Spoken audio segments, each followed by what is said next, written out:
All right, everyone, welcome to the stream. I know I talked about doing a stream for a while. Um, we did the test stream. I think that was honestly back in July. So I absolutely meant to do the stream a lot sooner than that, but time got a bit away from me. I've been very busy. And so we are only just now in September getting to actually do the stream. So, uh, yeah, that's where we're at. But this is the first stream. Based on the test we did, everything should work fine. We'll keep our fingers crossed that it does. And yeah, we'll talk about pretty much anything photography. I'm gonna hang out in here for like an hour, maybe a little more or less, just depending on interest from anyone who wants to jump in. But I'd be happy to answer any questions that you have. And obviously, you might be watching this when it's not live after the fact. Feel free to still comment and throw out any questions that you've got. And of course, I can just go back retroactively and answer those questions or chat with you in the comments as well. So even if you don't catch it live, you can still participate. And then, of course, those of you who do catch it live, you've got the opportunity to direct the conversation. Although I have a few things also that I'll chat about in the interim as we get started here. But I do want to make live streams maybe more of a thing here on the channel because I think it's a really great opportunity to further interaction with everyone and get to answer questions or talk about the things that you guys might be interested in talking about. So yeah, I think it's just a cool format. I used to stream a lot on a gaming channel that I had that never really took off, but was fun to do. So I always would jump in and stream with my buddies. And so hopefully I have some knack for it. Hopefully I'm at least decent at it.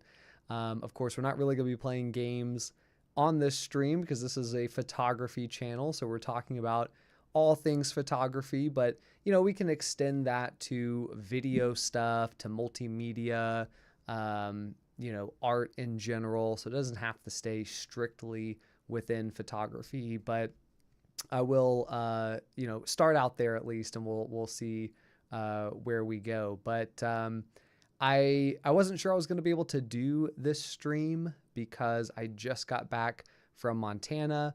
You're probably going to hear me say that multiple times on this stream, but I did take a trip up to Montana that included Yellowstone. Just one day in Yellowstone. I can tell you that is not enough, especially if you're not staying near Yellowstone and you're also including drive time to and from Yellowstone in that day. Just not enough. Now, luckily, Yellowstone and just the drive in general is extraordinarily beautiful. So even in that kind of 2 hours one way trip, you're seeing a lot of beautiful stuff. So you're never really bored, I would say, which is good. Definitely something that would make that trek a little bit more tedious. But even then, it is still a long drive to spend 4 to 5 hours just in the car going to and from Yellowstone. And when you're in Yellowstone, the park is so large that the time it takes to get to different points of interest are 20, 30 an hour, possibly more, depending on which points of interest you're headed to. It's just a massive park.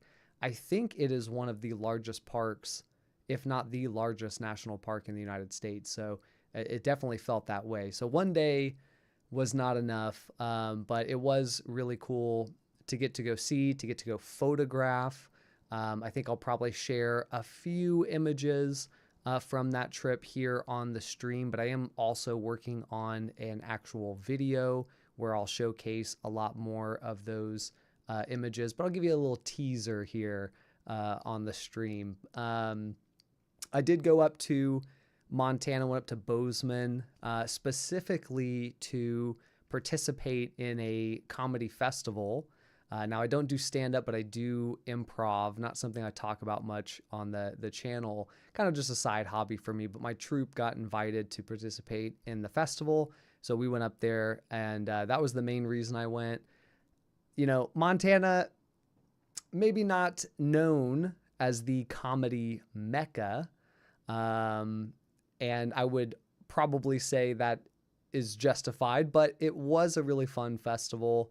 The second performance we did was just a huge crowd in a really cool basement theater, which my troupe comes from a theater that is housed in a basement in downtown Austin. And we have a really cool setup, but I think if I'm being objective, I think they might have a better setup. I think that they had just like a more finished space, so it seemed maybe a little bit more professional than the one that I come from. The one that I come from is a little more alternative comedy, and it's a really great space. It's got a bar, it's got, you know, all the same stuff, but maybe setup wise, they had a little bit better setup. Although I will say our stage is possibly better than their stage. So it's got the pros and cons, but that's why we went up there, spent a lot of time in Bozeman. It was really just a long weekend. You know, we weren't there for days and days and days. I think we had only 2 full days in Montana. The other 2 days that we were there were travel days. So we only had partial time there, but it was cool to do the comedy festival. I had a lot of fun doing that. Every single space that I looked while we were in Montana was beautiful, at least in the section that we were in. So it wasn't just Yellowstone. Even when we were in Bozeman, when we were in the area outside of Bozeman, absolutely gorgeous. So it was like I couldn't take enough photos. I wanted to just snap photos of everything, and I had to really hold myself back from just taking 1 million photos, thinking to the future that, hey, I'm going to have to sit down at some point and look through all these photos and start selecting the ones that I actually want to use. And I don't want to be miserable in doing that. So less photos now maybe will save me a little bit of pain later when I get home. And even then, I mean, I don't know exactly how many photos I had. I'm going to pull up Lightroom here and see how many were imported. And I'm actually going to guess before I look at it. So I'm going to guess 2 days, 1 full day in Yellowstone, 2 travel days. Didn't really take a lot of photos on the travel days. I'm going to say 500 is the absolute top. And even then, that seems ridiculous. I'm going to go 200. I took 210 photos. All right, let's see what we got here. Oh, shit. Okay. So the number of photos I imported into Lightroom is 557 photos. So I was actually right. Well, I wasn't right. I was wrong because I said 500 was the absolute max. But I was closer in that first guess. 557 photos across realistically like 2 days. Because I don't know that I took a single photo on the first day. And the second day, I guess I probably took a few photos at the airport. So maybe like 10 to 20 photos on the travel day. So within 2 days of Yellowstone and of general Montana, I took 557 photos. I guess it did kind of feel that way. I got back, we got up at like 4:30 to catch our flight, 4:30 a.m. to catch our flight back to Austin. And we didn't land in Austin until 4:30 p.m. Of course, there's like a 2-hour time difference, so it wasn't as much. It wasn't like a 12-hour trip, but I was exhausted after that. Like getting up so early. We didn't exactly get to bed early the night before. I tried to unsuccessfully. And so, yeah, I was just exhausted. And I was trying to go through these photos because I was so excited to see what I got and if I got anything good. And it just felt so painful to do it. It felt so emotionally draining to try to look at the photos. So I think I looked at like a couple that I knew were maybe really good. I like found them and looked at them. And then I just said, I'm calling it quits. I'm going to bed. So most of the editing of these photos occurred yesterday after work. And I'm sure I will want to go in and edit a few more. And I'm the kind of person who I like to get the photos edited and then I throw them onto my phone. And that is how I view if I got the edit right, which maybe is kind of weird, but I like to think about like a musician who edits, or rather they don't say editing, but they mix and they master, and then they get the master and the mix just right. But their final test is they got to play it in the car and listen to it on the car speakers to know for sure if they got it right. That's my version of that, is like, I edit here on the computer, it looks great, but I got to put it onto my phone, give myself a couple hours, maybe even overnight, and then look at it with fresh eyes on my phone screen. And if it looks great on my phone screen with fresh eyes, then I know I nailed the edit. Usually, for whatever reason, that's where I'll notice little tiny things that might be off in terms of how I did the edit, especially if I'm using any kind of like masking or anything like that. I'll notice, okay, I maybe went a little too heavy or not heavy enough. Need to go back in and make some adjustments. So I'm a fan of sleeping on it and retouching it later. So we'll see. But I have a few that I feel pretty good about. I've slept on it. I've looked at them, and I still enjoy the edit that I did. So I'll share those here. But also, if you guys want to ask any questions, direct the conversation, throw it in the comments, and we can certainly talk about whatever you want to talk about within the world of photography. But yeah, that was my trip to Montana, which again, I'll make a video that I'll post with more pizzazz to it, right? I'll get in and do a little bit more fun stuff in a official video, which I've been, I think, a little bit better at throwing up some videos here, being a little more consistent. You know, projects get in the way. Sometimes you got to back off of one thing or another a little bit. But the goal here in September is to make sure that there's a video every week, switched over to Saturdays. So we'll see how that goes. And I think I'm going to start also doing maybe like monthly. We'll see how it feels. You guys let me know if you like it or not. But I'm thinking about doing like an end of month review of the photos I took each month, because there are a lot of photos that I just never get to show anyone because the Instagram account is now very specific to the candy art stuff or the long exposure stuff.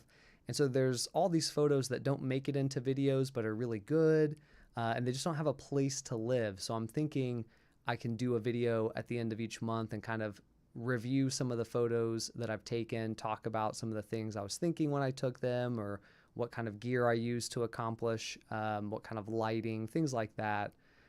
So hopefully the first one will be here in September, and I can take some of those photos that just didn't fit maybe into other videos or never made it into a video at all, can be included. So that's the plan. We'll see how it goes. We'll do that maybe like last week of September or maybe like first week of October for the past month. We'll see. But yeah, I thought what I would do is maybe pull up a couple photos from Yellowstone that I took. I don't want to overdo it, but I would love to share a couple with you guys. Let's see. I think we'll pick the one that was one of the most interesting to me. Was this canyon, and I forget the names of all the stuff. My friends would be mad. I could have checked with them beforehand, but I didn't. This was called like the canyon or something like that. And it took me by surprise because we started on this trail, and immediately at the top of the trail, and I have a photo of it somewhere, But immediately at the top of the trail, there's a waterfall in the distance. And I'm thinking, man, we're going to hike all the way to this waterfall and be looking up at the waterfall. And then it turns out we don't go to the waterfall. We end up at this view at the top of another waterfall that drops way down into this canyon. And it was just so beautiful. It was a surprise. I think that also kind of made it even more interesting to me. And yeah, just a really nice shot. Like that was probably the first or maybe second shot of the trip where I thought, ooh, this is really cool. I really like what we've seen here. But we didn't stay very long. After we had driven in a car for like 2 hours plus to even get here, maybe 20 minutes to get down here, and then we were there for all of like 5 minutes, and then the group was already turning around and heading back. And I was like, dang, I could just be here soaking this in for at least 30 minutes to an hour and just enjoying it, listening to the sounds of the water going off the waterfall, feeling the cool air. It was actually pretty cold. And you can see in this photo too, which was a little bit of a pain to me, but there was really no sunlight. It was very overcast, which was a huge bummer because I didn't want to go to Yellowstone and then not have good sunlight, which we did get some sunlight a little bit later in the day, but it definitely wasn't, it wasn't like it was as we drove home when the sun was shining, golden light, everything was popping. It looked amazing. And I'm sitting in this car in the middle of the back seat and just thinking, man, why couldn't the sun come out now? Like, why couldn't we have this for a little bit? So a little bit of a bummer. I kind of knew that going into it. The whole second day was nothing but beautiful sunlight. And that was the day we weren't going to Yellowstone. So it was like, ugh, annoying, but still a pretty good shot. Definitely, I would love to go back to this spot again if I could in the future.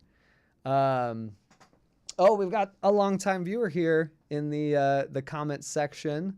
It says, I like it. Personally, I'd have shot it with a different lens, but that's because I have that lens, but the colors and geometry and core of the composition are great. Good morning. Good morning to you. What time is it over there? Because it's about 7 o'clock here. I would imagine it's early morning over there, if I'm right about that. Yeah, this does kind of remind me of some of the photos you've posted where you have that kind of cloud coverage, which I think it maybe in part is like it's winter in your zone over there. But yeah, this is I wonder what millimeters I shot this at. Probably on the wider side. I would probably say, just like looking at it and remembering, this is probably 30 millimeter in full frame terms, which is also the widest that particular lens will go. But I mean, y'all know me, I tend to like zooming in a lot more than I like the wider end stuff. So, but yeah, that one was a really cool one. That was the first one that we did. 12:09 is the time. 12:09. Is that the afternoon? Like lunchtime? That can't be right. Unless it's midnight. That's probably what it is. Midnight. I could look it up on a clock, but oh well. Now the another big one. Okay, this is one that was really cool. I'll pull up one that will just flash on the screen, and then we'll get to the one I actually want to show. But of course, Yellowstone is known for the very active geothermal, environment. So they had these pools everywhere where you had gosh, I'm not a scientist, so you'll have to forgive me. I know all the terms, but I forget them when I need to remember them. So But yeah, I want to say hot spring. I don't think it's a hot spring. This will literally kill you if you fall into it, is what they say. But this is in this section down here is like boiling water rolling over and shooting out of the water itself because it's so hot. And of course, you have all this steam coming out. And when the steam would hit us, like when it would blow onto us, it was maybe like 30, 40 degrees. When that steam would hit us, 30, 40 degrees Fahrenheit, I should also add. But when that steam hit us, it would be like, you know, suddenly this jacket's a little warm. Maybe not hot, but certainly it's a little warm. I could remove the jacket and be comfortable. But it was also really beautiful because it's hard to tell here. Maybe if we zoom in a bit, this is going to look like garbage because of the photo viewer that we're using, but it was like crystal blue water, just absolutely beautiful. But that also brings us over to another geyser, which is really, I guess, what this is. Some of these didn't seem like they were geysers. Some of them just seemed like they were pools of really hot water and steam. And I think the geyser actually erupts, which is maybe different, maybe not, I don't know. But this water was the bluest water I think I've ever seen in my life. It looked like someone added chlorine or dye. It was like a swimming pool, like a rich person's swimming pool. And because it was cold and because it was steamy in the water, it definitely makes you want to just go for a quick swim, even though all the signs say your skin will melt off your bones. So, but it was really beautiful. Like this water was more blue than the actual sky was, which was really crazy. So what would it have been like in a portrait? You're right. It would have shot more sky. The sky is yummy. Worthwhile piece of real world. Yeah. Yeah, 12:09 is lunchtime. Okay, so not as early as I thought that it was going to be. I guess that makes more sense. It's lunchtime over there. I hope you're having a good lunch break if that's what you're on. But yeah, this was just so cool. There was something else too. Oh, I guess there was also like the view from, and the colors in this one also really stood out to me. I'm gonna even, let's see, let's hide my my face here for a minute so you can see the full thing. But the colors in this really were blowing me away here. This was shot in kind of that golden hour sunlight, maybe just a little bit before golden hour. But this was literally outside of the Airbnb that we were staying in, which was so cool.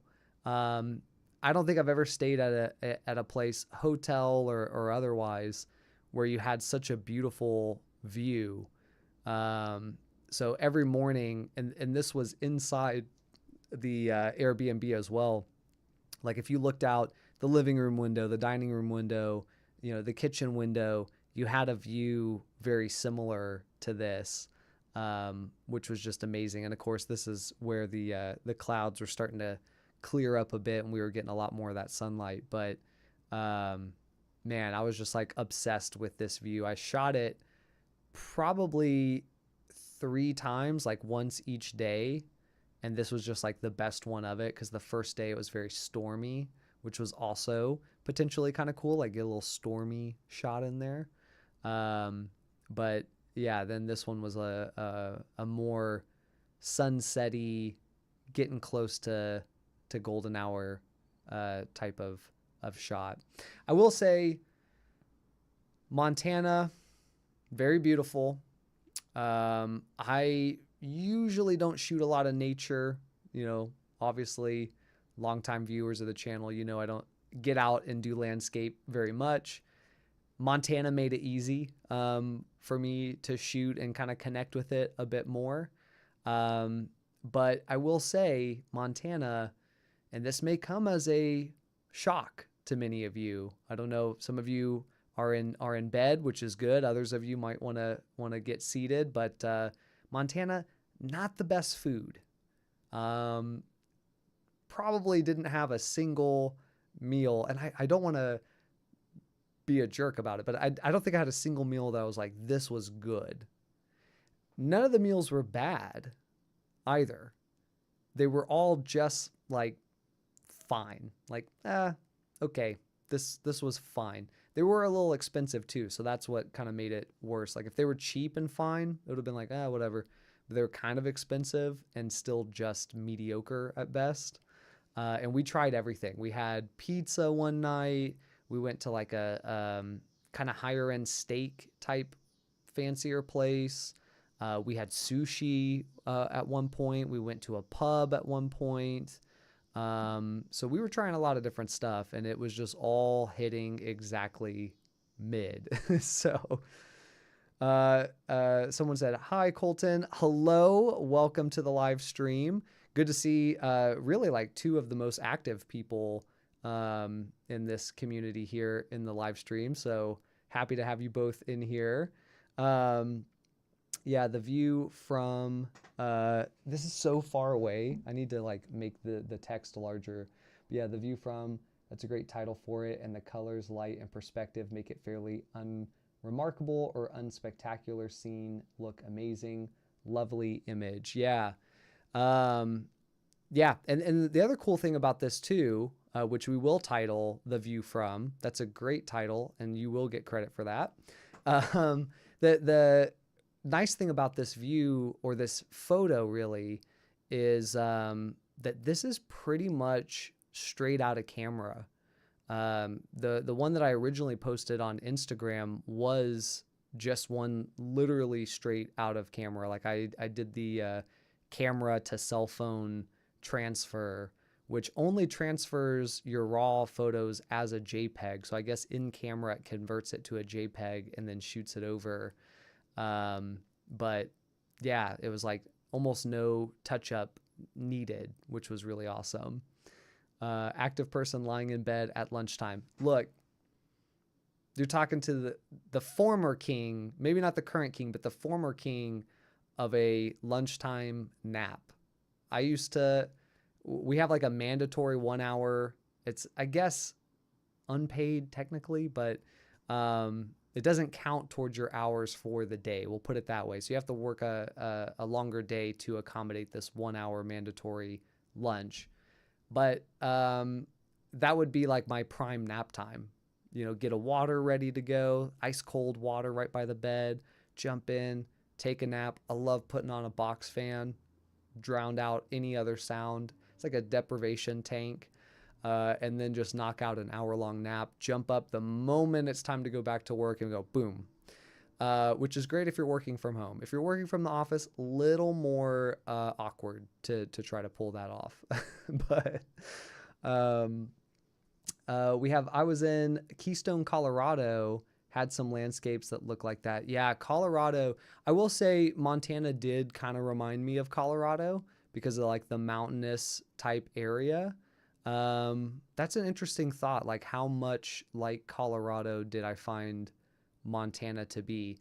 Although the food in Colorado is a lot better than the food in Montana. Like they have some good food in Colorado and in New Mexico too.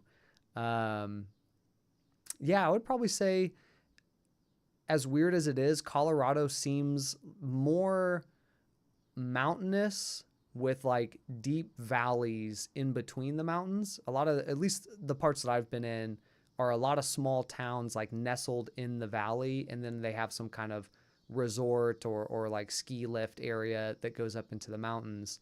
And then Denver, of course, is a little bit more flat, but like sort of surrounded by mountains as well.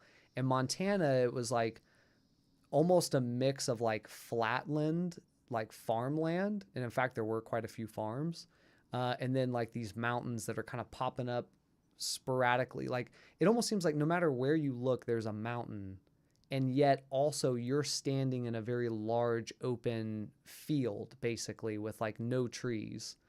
And yet there's mountains everywhere. So it's a very strange kind of feeling, but nice at the same time. Like just a different natural landscape. Much better. Both of them are much better than Texas. Now the hill country of Texas where I live is, I think, pretty cool. No mountains, but very hilly. So like the landscape's constantly changing for the most part.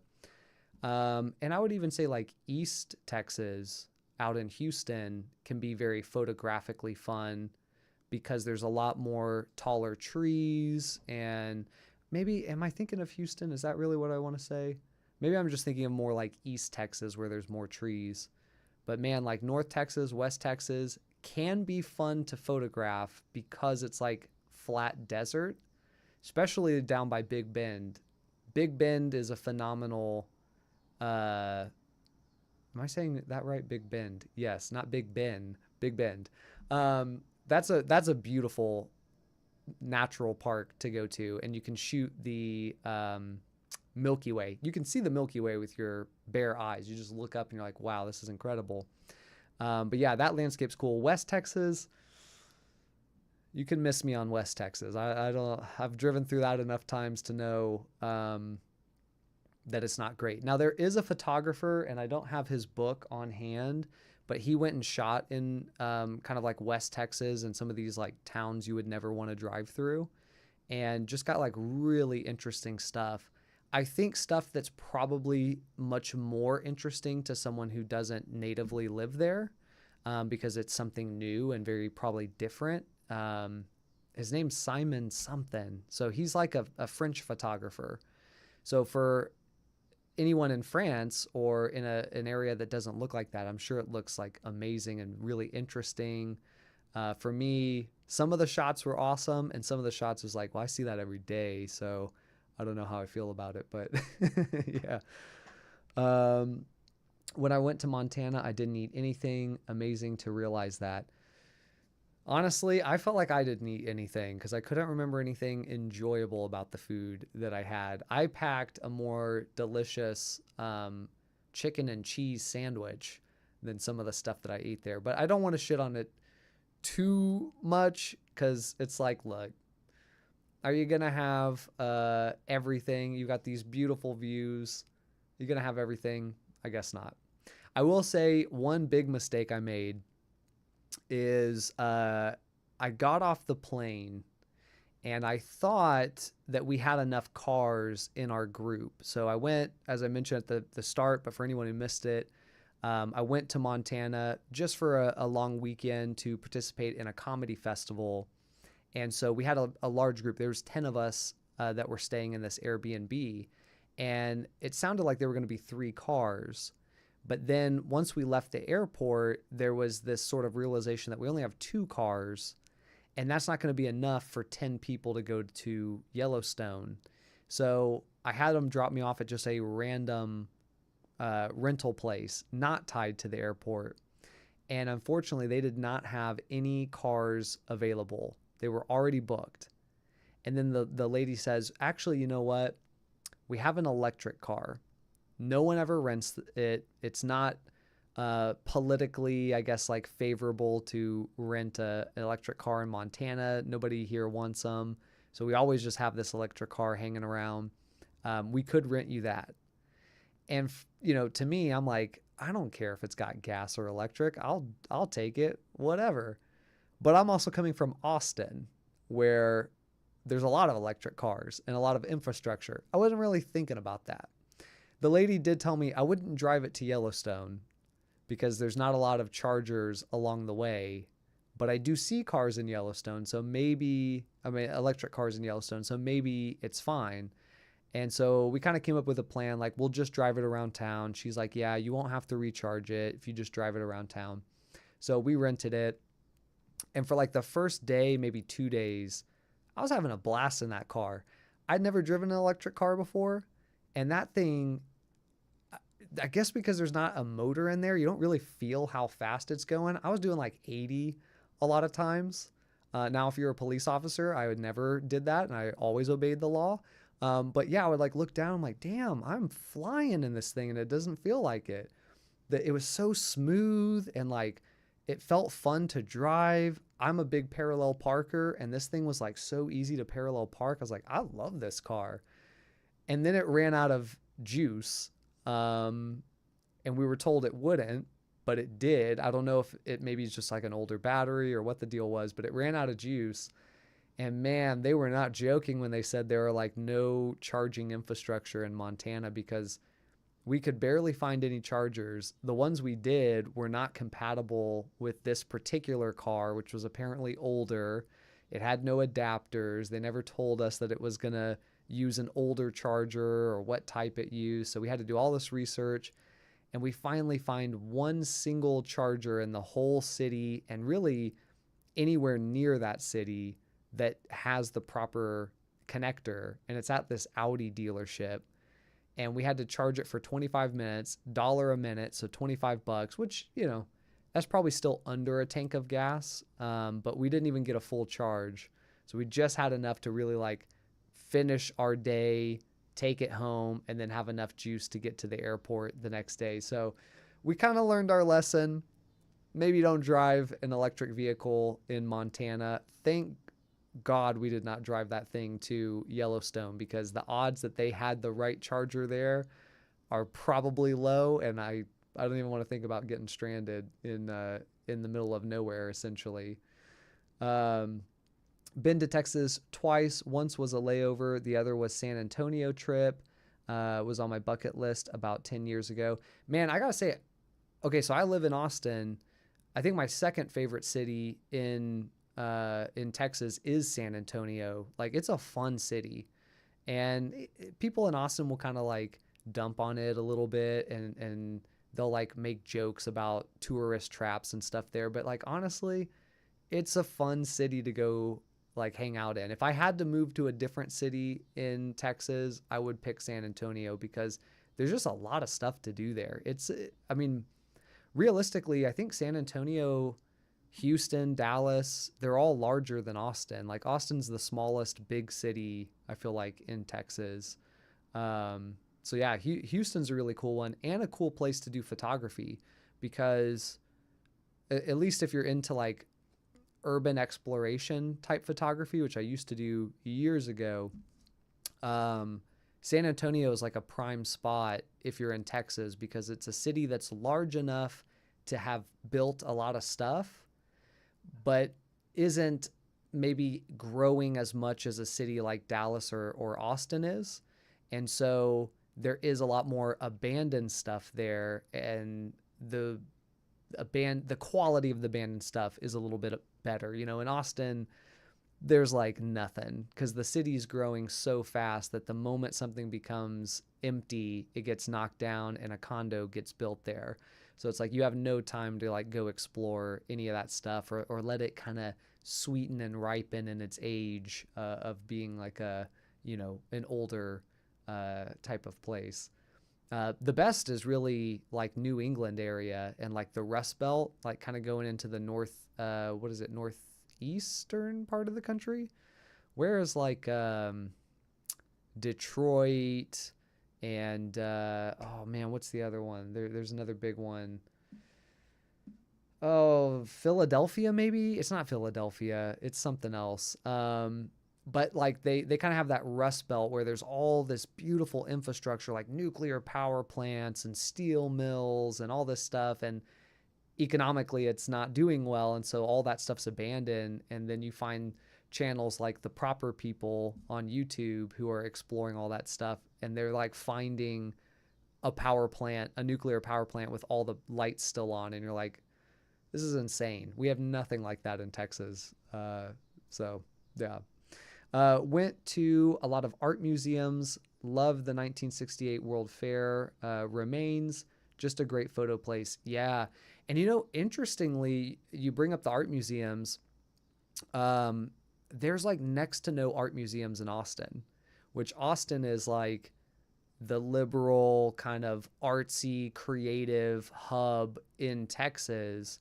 And yet there's one art museum, and that's kind of it. Then we have the Bob Bullock Museum, but that is like a Texas history museum. So there's not a whole lot of art there. It's more about like the history. And then there's a few like very small commercial galleries, but not the sort of like, you know, nonprofit or like campus run type of facilities that you get in other places. So it's like you got to drive to your point, San Antonio or Houston. Houston has a ton of galleries. Even Dallas has quite a few. And it's like, how is like the most creative, kind of artistic city in Texas got the least number of museums? Wild to me. What's the population of Austin? I think we are a little over 1,000. I'm gonna look it up. Austin population, and I'm gonna look at like just Austin Metro.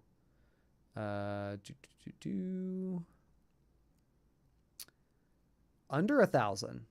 That's a little surprising to me. I think it's saying 984,000 people. So that's surprising. I thought we were actually over 1,000 now. And let's see. But also, like, if we look at the year 2000, it's only like 600,000 people, 400,000 people in the 1990s. So a lot of that growth started in like the 60s, 70s, 80s, but it skyrocketed here the last few years. I think it's over 1 million, if you're looking at like the surrounding cities and like suburbs, but that could certainly play a part into it. I think Dallas and Houston and San Antonio have a larger total population, so there's probably more benefit maybe in having a museum there. Yeah, Austin physically is also much smaller than those other cities. There's like less stuff here, so it still kind of has slightly that small town vibe. I think it's probably passing that small town vibe now, but even just a few years ago, like when I went to college, which I say a few years ago, it's more than a few years ago now. There was like 4 tall buildings, and now we have like 20 tall buildings, it seems like. But yeah, okay, I think we've seen enough of this particular photo. What else we got here? We got some good flowers. This is probably not the best flower shot you've ever seen, but it was standing out to me from a color science perspective, because I didn't take the Sony camera, the only Sony camera I have left. I opted not to take that because I just was like, how am I going to go to a beautiful national park and bring a camera that I don't even like the color science for, and then have to do all this work to fix the images? Maybe I could just bring a camera that has nice color science to begin with. And I thought like the colors really popped here. There's next to no editing in this other than to just kind of clean up some of the shadows and highlights, which does affect colors, but there's not any saturation boosting or heavy contrasting that's going on, which I think is really impressive to me right out of the camera, even though from a shot perspective, this is like maybe not the best in the world that we've ever seen. From Boston area, my girlfriend is from Massachusetts, west side of Massachusetts, so 2 hours outside of Boston. But I did go to Boston once, and I enjoyed it, even though I was only there for a short time. Go into the city rarely unless I'm desperate for urban photos. Tend to stick within 20-mile radius, including the coast and Cape Cod. Yeah, buddy of mine went from like Woods Hole, Massachusetts, which I guess is like the port city, to Martha's Vineyard, I think is, or the ferry port. But we went from there up through the Cape to, is it Provincetown or Providencetown? No, Provincetown sounds more like the right name. We visited like an abandoned Air Force base and checked that out, and it was really interesting. And then we went into Provincetown, which, man, that was another one of those towns where it's like I could just walk around this town, spend a whole day just going up and down every street, going through all the alleys, and just doing all the street photography, and it would be phenomenal. I felt that way too about Yellowstone. There's a town called West Yellowstone right outside of the park. And it's not a huge town, but it has a ton of infrastructure in a very small amount of space. And it's not as touristy as I would have expected it to be. Um, but there's a lot of like old school motels. If you ever watch the show Supernatural, you know what I'm talking about. The motels that Sam and Dean would always stay in were like these kind of like old rundown looking hotels, but yet they also had a lot of character and pizzazz and like interesting signs and neon. And that's like how all the hotels were. There was a really cool candy shop that you guys are going to hear all about in the video I make. But that was another one where it's like, man, I could spend the afternoon just walking up and down the streets, looking at all the sites and taking pictures of all the signs and the people and the alleyways. And there's just like a little bit of an overload. My ADHD was like going crazy. It was on fire. But yeah. Let's see. CCD goodness. So actually, no. But it does have the vibes of like the Olympus E500, which normally I take the E500 with me whenever I go travel because I just know I'm going to get good shots with it. And the lens that I have for it are like really well rounded. So that's usually the one I take, but because it was such a short trip and I wanted to do some video on the trip, I didn't get to do as much as I was hoping to do. But I felt like, okay, I need to, the trip's too short to justify bringing 2, 3, 4 cameras. So I need to pick one camera and it's got to have video.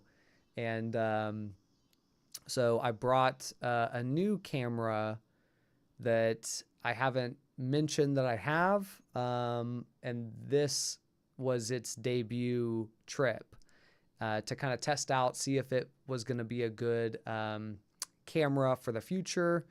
And yeah, I think after seeing the colors that I got out of the camera, which as you guys know, I overhype and over talk about, I decided, yeah, this thing's going to do a good job. So I still need to test how it does fully video wise, but a lot of the B-roll I shot looked good. And I will be using it for the Montana Yellowstone video, which ideally will come out this weekend. We'll see how quickly I can get on it. I'm going to try to really power through getting stuff together tomorrow. So we'll see if I'm able to do so. But yeah, I was blown away by some of the colors that were achievable. Let's see here. Maybe one more photo for the Yellowstone stuff, and then we can like move on to a different topic, which was the bear. We saw a bear. As you can see, it's in an enclosure, so it's not a wild bear. This was like a rescue bear. His name was Max, and he was probably pretty small for a grizzly. I think because he was a rescue, he maybe wasn't like at full size, because I know these guys can get quite a bit larger. But he loved that log, which you can't see because my face is in the way. This log here, he was playing with it. He was throwing it into the water, just having a good old time. I think I got a photo of him. Let's see if I got it in the water. Yeah, here he is playing in the water. This is me anytime I take a bath. Just hanging out in the water, having a good time, splashing around, throwing this log around. It was really funny. But yeah, that was really cool, was getting to see this bear pretty up close. Would have been nice to be even closer, but maybe not, because it is still a bear and he will probably still kill you if you got close enough. I think this is also the season. They say like there's a certain time frame, and I'm not an expert on this, so I'm just talking out my butt. But from what I understand, there is a time of the year the bears come out. They're not feeling pressured, and they're eating. You know, they're doing their thing. But you can photograph them. You can maybe get kind of close to them, and if you're crazy, you can even get really close to them, which some people do. But then there comes a point where the season starts to get close to the hibernation period and the bears are feeling a lot more pressure to put on as much weight as they can for hibernation, and they will get a lot more aggressive. And that's where I think most of the bear attacks happen, is in like that time range where it's like you gotta say goodbye to the bears because they're about to get real mean. And I think September, like October, is kind of around that time frame for a area like that. But bear in the water shot is hilarious, and yes, you could have been his next log. Yeah, we definitely could have been. He would have had a lot of fun with us here in the water. He was splashing, having a good time, but he did take this log and he kind of swiped it and shot it across, which showed his strength, that he could just throw this probably fairly heavy log like it was nothing to him. So but yeah, just a funny little guy, just having fun, splish splashing, taking a bath. Yeah. But yeah, that's some of the teaser shots from Montana. And again, I am going to try to get a video out for the Montana trip, ideally on Saturday. I know I just had the one for the Olympus EM10 that I did on the photo walk, which was a really fun photo walk. Really nice to take that camera out. I've been shooting a lot with that camera over the summer. Like it was with me on a number of trips, and then I took it on a few photo walks, took it to some parties. It's a nice, well-rounded camera, especially for any kind of like casual stuff. You're just having fun. You don't want to bring a huge, heavy camera. It's also stylish, so especially at a party when you're trying to maybe take photos of people, but you don't want to have this huge rig that you're like, hey, can I take your photo? And people are like, that looks too big. I do not want my photo taken with that because there's too much pressure. You're walking around with the Pentax 645D and the big 120 on there. But no, actually, funny enough, it's right here in front of me. This little guy. It's so small, but it's got the dials. It's got that look like Fujifilm also does, where it's kind of a little bit retro. So I think it looks fun, but it also doesn't look like there's a lot of pressure for you as the person having your photo taken to look perfect or anything. And then, of course, it has the built-in flash, which most cameras forego these days. What is it with that? I'm going to go on record. Guys, write it down. Where is the built-in flash for these cameras, especially the APS-C ones, but I mean, even a full frame camera?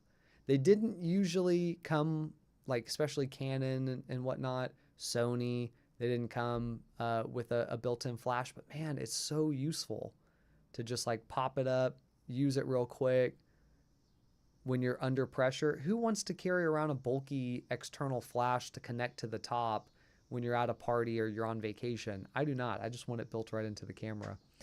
I just saw an Olympus. Yeah, you were mentioning that in the other video, but you didn't say what the price was. You're saying 200 now. I wonder, because 200 conceivably could be a really good price. You're saying mint condition, silver, which I think the silver one looks cool. Every camera these days, the default is all black, which I'm fine with, but it is nice to have one that has a little different color to it, which silver is still so reserved. You know what I mean? Like Pentax did the Q7, Q10 series where they had like yellow and red and pink and turquoise and all these crazy colors. Like, that's so fun. And now you look at those and they go on eBay for hundreds and hundreds of dollars, and you're like, probably not worth it just to get a colorful camera. But yeah, I would be interested to know if it was like EM10 Mark II or Mark III or Mark I, what kind of lens it had, if any. Because yeah, $200, especially if it had a lens and it was a Mark III, that would be If it had a lens and it was a Mark III, that would be a solid price. If everything works, it's not all scratched up, banged up, you said mint condition. I mean, that would be, to me, if you're looking for a camera and you're wanting an Olympus, then it would be like a no-brainer. But if it's the original model, which I think was like 12 megapixels, still very reasonable, or it didn't have a lens, then you might be able to find it cheaper. But yeah, if it was a Mark III, I think these are going to go up, but I don't know, because Taylor Swift, there's a photograph of her using a EM10, and I think they said it was a Mark IV. But you know how that goes with all the Fujifilm stuff, and Taylor is, the biggest pop star in the world right now. I could see the Mark IVs going through the roof, but I could also see people, going after the Mark III because the Mark IV is now too expensive and it looks basically the same. And now I can have the same camera that Taylor has. And so, yeah, we'll have to see what happens with that. Kind of a shame for them to skyrocket, but at the same time, if it gets people into photography and it gets them interested and gets them in a creative situation, then that could potentially have its benefits as well. No one in MA does much photo, so it most likely has not been sold unless it is that Taylor Swift camera. Yeah, I mean, if it were the Taylor Swift camera, which I think was the Mark IV, and it was $200, that would be insane. Because I think that camera body only goes for like $500 to $700. That's like their most recent one, which it's still, checked eBay on Swifty cams, but no one posted them that way. Yeah, it'll be interesting to see. I mean, I saw the posts and I saw some people say, oh, this one's going to go through the roof now. But I haven't seen that actually happen. So I don't know if people are done buying cameras. I mean, that's not the answer, but you know what I mean? Like maybe people are a little bit over hyped on cameras at the moment with the Fujifilm 100 X100V and everything like that being so big, and people have spent so much money on that stuff. Maybe this being just another camera that has popped up and it's like, okay, we don't want to buy any more cameras. Could be. But that would be really nice. Honestly, if it takes off a little bit, I'm not sure if I'm still a fan of the new OM system, but it would be nice if they got a little win. I feel like, and I could be wrong about this, but I feel like specifically Olympus, I should say OM system. I feel like OM system and even to a degree Pentax have just not had a ton of luck lately. Pentax seems like they've maybe had more luck because it seems like fans of Pentax are much more diehard fans of Pentax. Whereas on the Olympus side, it doesn't seem like there's a lot of people that are really jazzed about Olympus.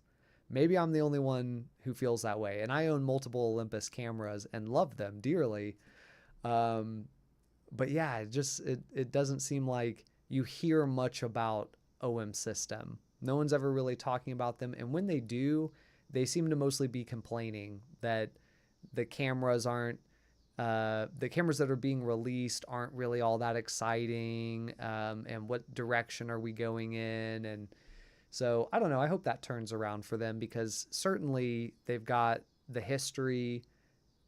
I think they've got great gear. I would love to see what happens with the EM10 line, right? Because they did the EM1 and the EM5. They made the OM1 and OM5, and they've even done the OM1 Mark II. But we haven't seen an official OM system version of the OMD EM10 Mark IV, not predecessor, but successor camera. And I'd be very interested to know like what they come up with, because that's an entry level camera, but it is also like kind of a staple in their lineup. Um, so it makes sense that they would go with the OM1 first, because you always got to launch your flagship first to bring in people to say, look, we've got great quality stuff. But it seems like by now they would have released the entry level camera, and they haven't really done that. So I don't know. I'm hopeful for them. I hope that they're not like having a hard time. But I also kind of wonder when they pivot so heavily to being like the outdoor brand and the nature travel kind of brand, um, that to me doesn't feel like they're successful. To me, that says like, hey, we're not doing well, and maybe if we like carve out a niche, we can survive off the niche. But you don't really see brands like Canon, Sony, Nikon, Panasonic, Fujifilm. Like you don't see them say, "Oh, we're just the studio brand, or we're just the outdoor brand." I mean, you do see brands like Phase One, maybe, where they kind of are like, we're the professional studio commercial application, but they are a niche, and I guess they do well enough. But I think it's a little easier to be a niche in such a high professional level than to be a niche in like a consumer level. So I don't know. I hope they're going to be okay. They make or have made great cameras in the past. I have not shot any official OM system cameras, but I would imagine that it's, fairly similar. I did hear something about that maybe the reason things have been slow is because Olympus had already initiated liquidation of some of the equipment that they had, and maybe had put a complete pause on some of the research and development stuff. And so then when OM System came in, they've had to undo some of that, and that has cost them time and money. And so that's a theory that I have heard. I don't know if there's any truth to that, but it's what I've heard. I just went out, shot with my MX1 and Q, had a blast and loved the look. When you say Q, are you talking about I know I mentioned a minute ago the Q7 and Q10 from Pentax, the colorful ones? Is that what you're talking about? I know they had the Q, or I think they had the Q, the Q7, and the Q10. Am I saying that right? OM System just needs to put out a pen camera, though I think the all-day carry camera trend would fade by the time they get it out to market. Yeah, honestly, I've heard so many people mention the pen camera system, and like that also does kind of seem like a no-brainer when you have Fujifilm literally killing it with the 100V and everything. Although the hype is so intense for that specific Fujifilm, and even so specific to that model, that it's like, yes, people will buy other Fujifilm cameras because they can't get the one that they're looking for. But I could see that being so specific to Fujifilm that it doesn't extend out. Although you also have the GR3 and everything like that has also done really well. So I don't know, maybe maybe Olympus could do that. Definitely the diehard fans of Olympus have been wanting a pen camera, because I see that in comments on all kinds of videos. Anytime Olympus is mentioned, somebody's in the comments saying they need to bring that back. So I think it would make sense if they at least tried it. But yeah, to your point, if they are moving that slowly, it might just be like, look, we just can't do it. And who knows? Although I did hear Olympus was supposedly going to be making a announcement. I don't know. I think that also got completely overshadowed by Pentax's announcement, or I don't know if Pentax officially announced it, but the rumors that Pentax is about to announce a brand new 61 megapixel full frame DSLR. They're doubling down on sticking with DSLR, but they're going to introduce a high megapixel full frame camera. And I think that's going to be a win for Pentax, honestly. Like, there's so many fans of Pentax. A little bit risky to stick with the DSLR in today's world, but when you're dealing with 61 megapixels, you're not targeting hobbyists and the consumer level quite as much as you are like the prosumer or the professional level. And I think professionals are a little bit less, what's the word, moved by trends, if you will. So they don't necessarily care that it's not a mirrorless camera, whereas a consumer might say, oh, DSLR, I think that's old, and mirrorless is new. I don't want to buy old. Maybe not as much a problem for Pentax as a brand, but also for a professional level camera. Be interested to know how much it costs and all the other features on it. Also would be really cool to adapt Pentax medium format lens to that Pentax new 61 megapixel DSLR. I don't know. I think if you look at the history of Olympus, you'll see they've had to be reactive to the consequences of the decisions they made in the early 2000s. Yeah, honestly, and I think, I think Pentax, or not Pentax, Olympus. That's a great point. I think they have maybe boxed themselves a little bit. And I did say this before in another video, which most people disagreed with me on, but I will say it again, which is that I like micro four thirds. Personally, there are certain types of work that I do where that like added, what might you call it, wider depth of field, right? You get a lot more in focus with a micro four thirds camera, and I like that. So I shoot with a micro four thirds because of that, but there's so much anti micro four thirds, opinions out there. Some people wouldn't even consider picking up a micro four thirds camera, and they would just completely snub their nose to that because they're like, it's full frame or nothing.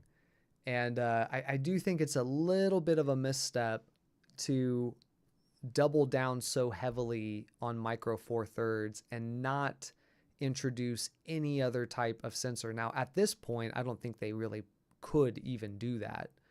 It would be such a wild card moment, especially now that they're like positioning themselves as a wildlife brand, which does make sense to your point, because the size and weight is a huge advantage, because you're going to need a huge lens for wildlife. And if the lens is going to be smaller than your full frame counterpart, that's a major, major benefit.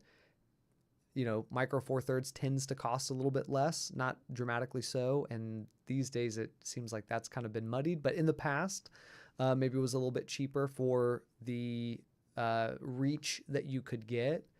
And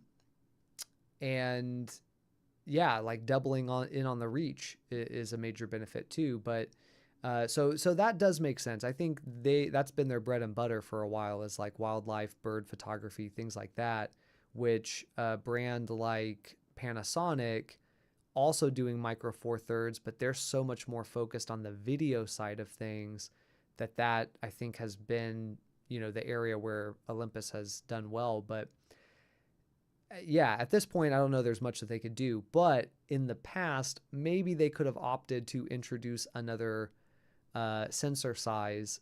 I mean, almost every other brand has more than one sensor size that they sell.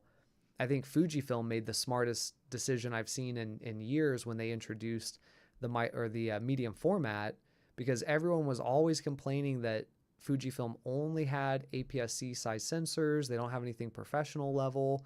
And it's like, if you're Fujifilm, you're like, I don't really want to get in the full frame market because it's so packed with the top competitors like Canon, Nikon, Sony, even Panasonic to an extent. So it's like, we're just going to be another brand in this sea of full frame cameras. But there is medium format, and that would be still a professional size of sensor. It'd be something different. And they came in at a price point that was basically under where Hasselblad was. And at that time, the only competition really is Pentax, but they're coming in with something very different than what Pentax has. And let's be honest, Pentax hasn't really done much with the medium format stuff that they have. So, they hadn't updated. When did the Z come out? It was like 2017, I think.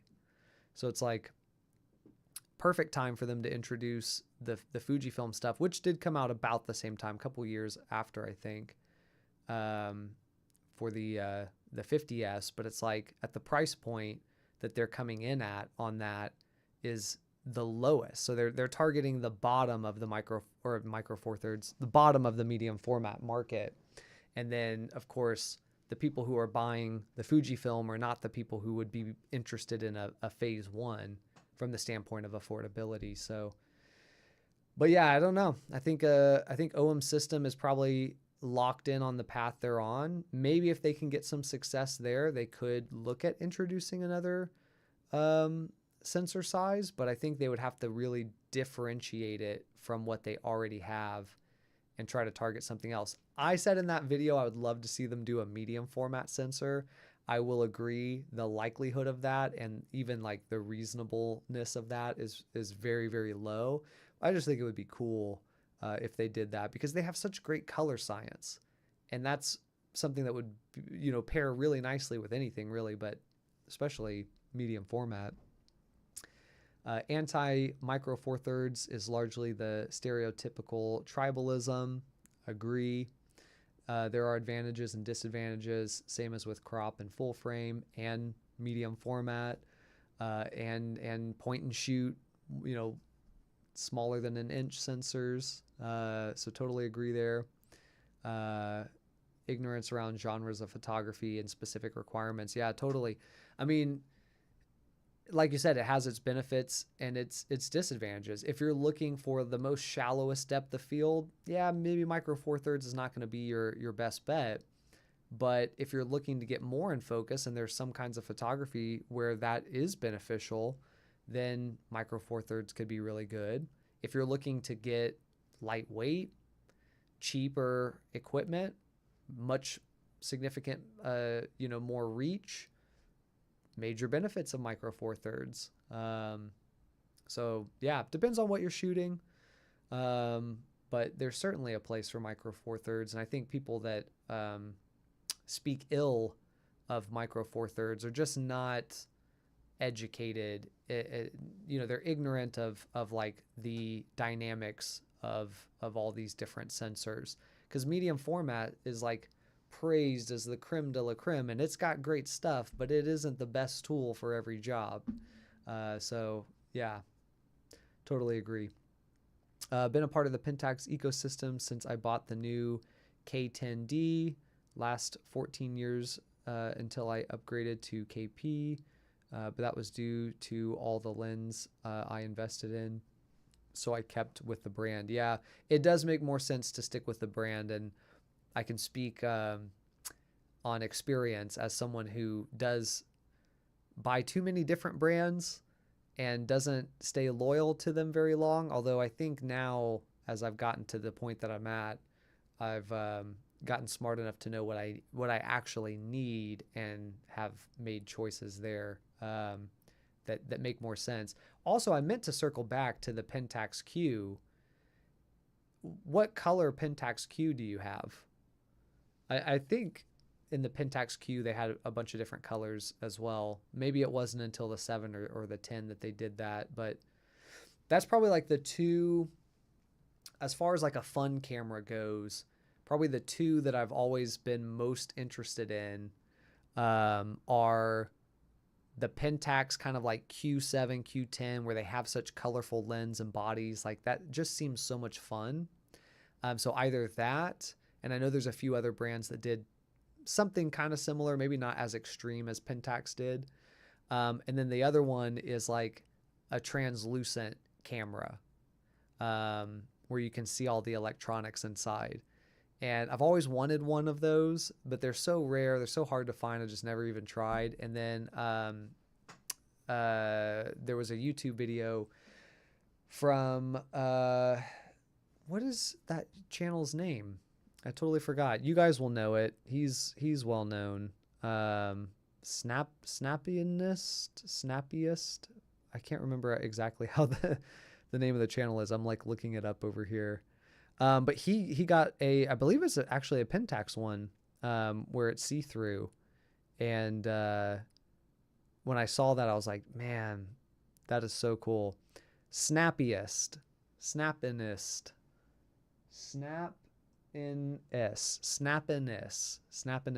Yeah. And he says, this is the Snappiness YouTube channel. That's right.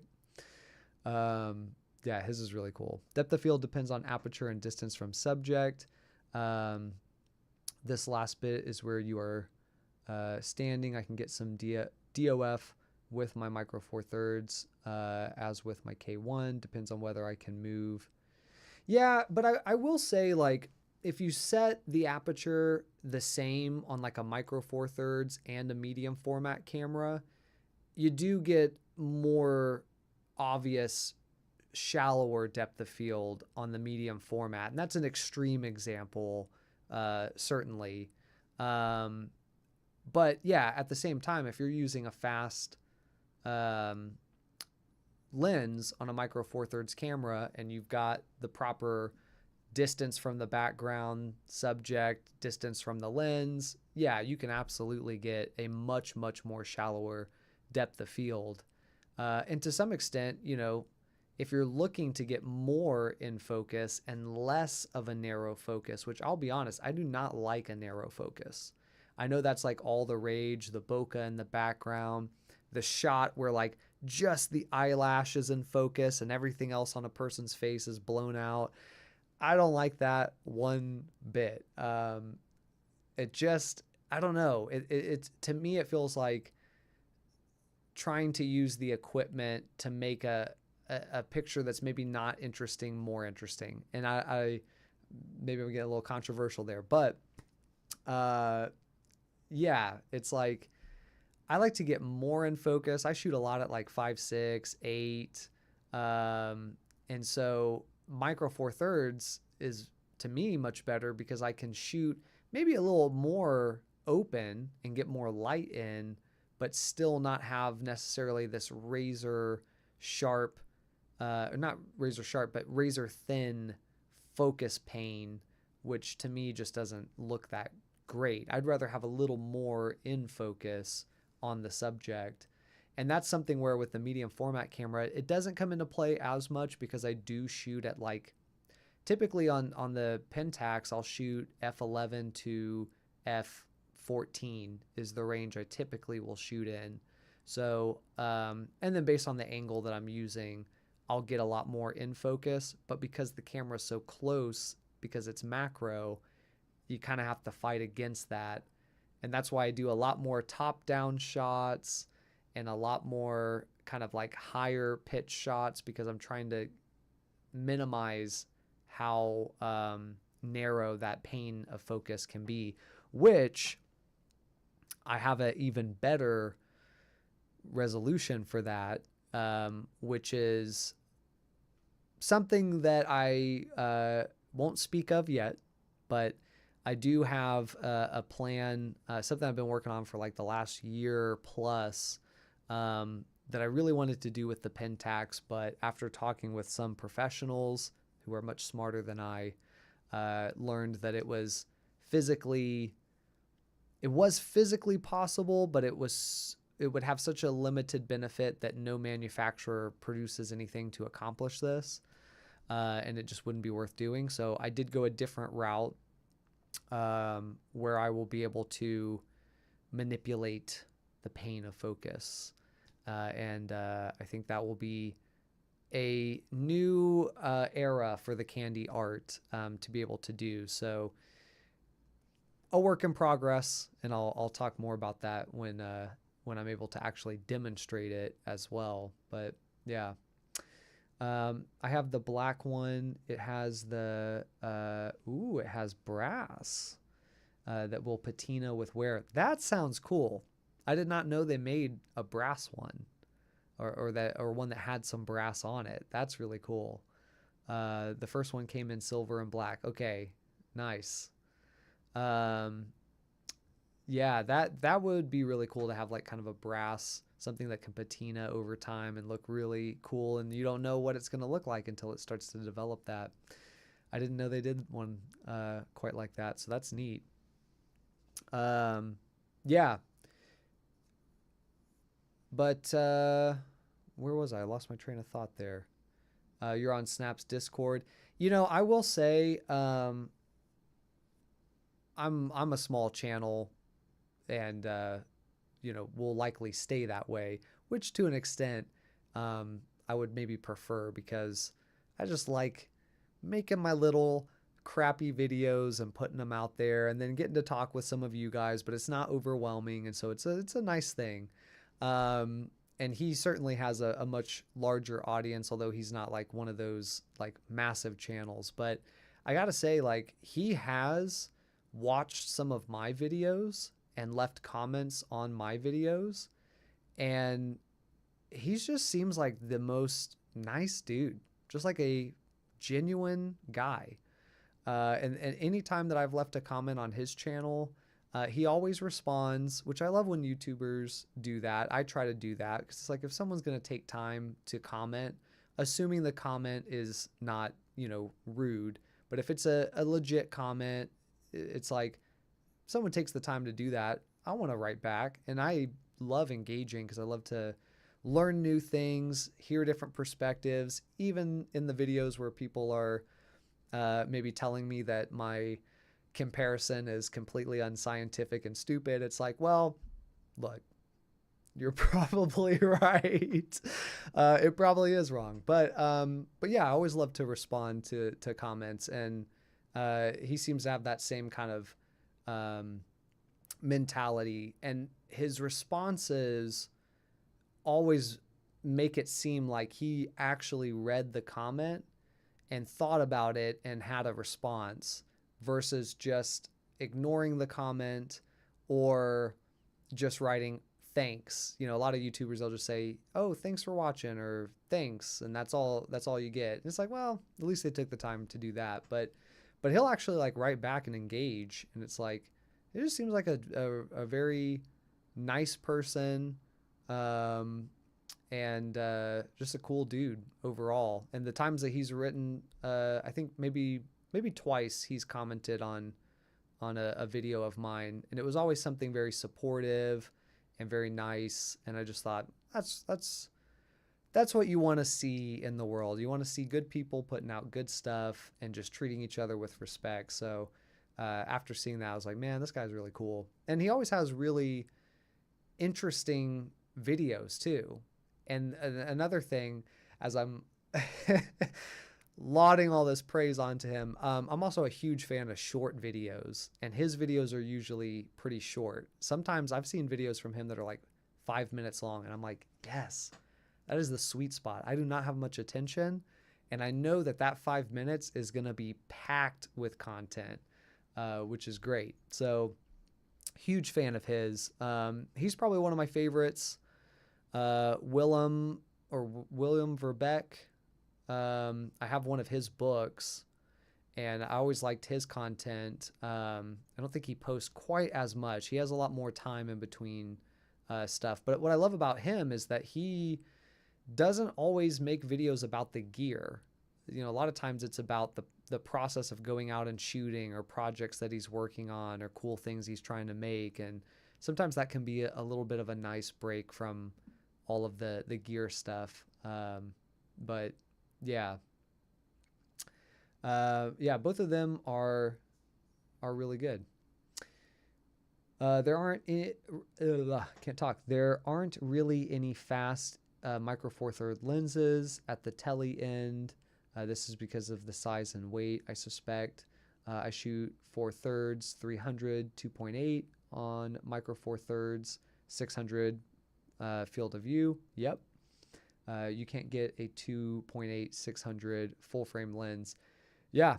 I mean, and actually that's True. If you did, it would be so freaking big. And can you imagine a 600 millimeter 2.8 lens on a medium format camera? That would just be, you'd need a wheelbarrow for that. And what would you even use it for? I mean, I guess you'd use it, but certainly that'd be so big. Where would you take it? You'd have to have like a crane with chains, like you're ripping an engine out of a car to be able to carry a lens like that. Yeah, that is a huge benefit of Micro Four Thirds, especially for those who want that reach. There's just not really Micro Four Thirds is kind of that perfect cross between smaller body, smaller weight. You're getting double the field of view, but the sensor is still large enough that you can capture a lot of data and you can let a lot of light in without having to rely so heavily on post-processing algorithms. When you start to get smaller than Micro Four Thirds, like you're talking about, a small point and shoot camera or your cell phone, even though your cell phone can produce these days some pretty impressive photos, which is why point and shoots have almost gone completely by the wayside. It's like, it's really relying on heavy processing in the camera, or in the software, I should say, to almost overcome the physical limitations of having such a small sensor. So Micro Four Thirds is that good in between. And I think as technology improves a bit, they may be able to get, maybe a little bit more megapixels onto that sensor without so much negative aspects in terms of like noise and stuff like that, which I will say Olympus was already doing. They were already getting into the algorithm stuff, which I think is a good direction for them. And if we want to compliment Olympus, we've got to say probably Olympus specifically best in the business for image stabilization. I mean, I don't think there's another brand out there that has better image stabilization just across the board than Olympus does. So that's definitely that, and the algorithms and the handheld. I think they were maybe one of the first to do handheld. What do they call it? Where they stitch multiple shots together to do a high resolution. Is that what they call it? High resolution mode? Gosh, I should know that. Let's see. Yeah, he is cool. His Discord is not big, but it's active. If you have gas, it can be a challenge. Yeah, I can imagine, because he does find some cool stuff. He just posted a video about another Android type camera, and honestly, that camera looked kind of promising. Like, I could see that being something that people might use. It has a Micro Four Thirds sensor, one of the more modern sensors. Sounded like it needed a few software tweaks, but definitely a cool concept, especially for the flip up screen. I could almost see that being a really good YouTubers type camera, because you have a flip up screen that is large and has great resolution, and you've got interchangeable lens, Micro Four Thirds sensor. That could be a real, I mean, maybe not the camera that we saw, but a future version of that camera could be really cool. But yeah, he's got a lot of really interesting things that he finds. Snappiness is a curious enthusiast and diehard Pentaxian. He is. He loves his Pentax. I can understand why. It's a great brand. Yeah, I do also love, so many photographers on YouTube, I think, feel like they need to be a professional for someone to take them seriously and enjoy their content. And he's kind of the opposite. He's like, look, I'm not a professional. I'm literally a dad who likes messing around with cameras. And I love how he'll kind of like even dump on his own photo. He'll like show us photos and then just be like, yeah, this isn't even that good of a photo. And you're like, it's fine. It's a great photo. What are you talking about? But that humbleness, the same kind of humbleness and kindness that's in those comments that he posts or responds to is in the channel too. There's another channel. The name of the channel might have changed, but it used to be 1 month, 2 cameras. I forget her name, but she's kind of similar where she likes a lot of the older equipment, and she will talk about older equipment, but she'll also go out and shoot with that equipment a lot. She's not just a review channel. And I haven't watched a lot of her videos lately because they have started to get kind of long, which again, if a video is at 20 minutes, there's a good chance I'm not going to watch it. That's just my personal flaw. But she had a very similar kind of vibe to her as well, especially to her channel. Micro Four Thirds and medium format, great combo. Couldn't agree more. I literally just told someone that this weekend while we were out shooting, because I'm a huge fan of that aspect ratio.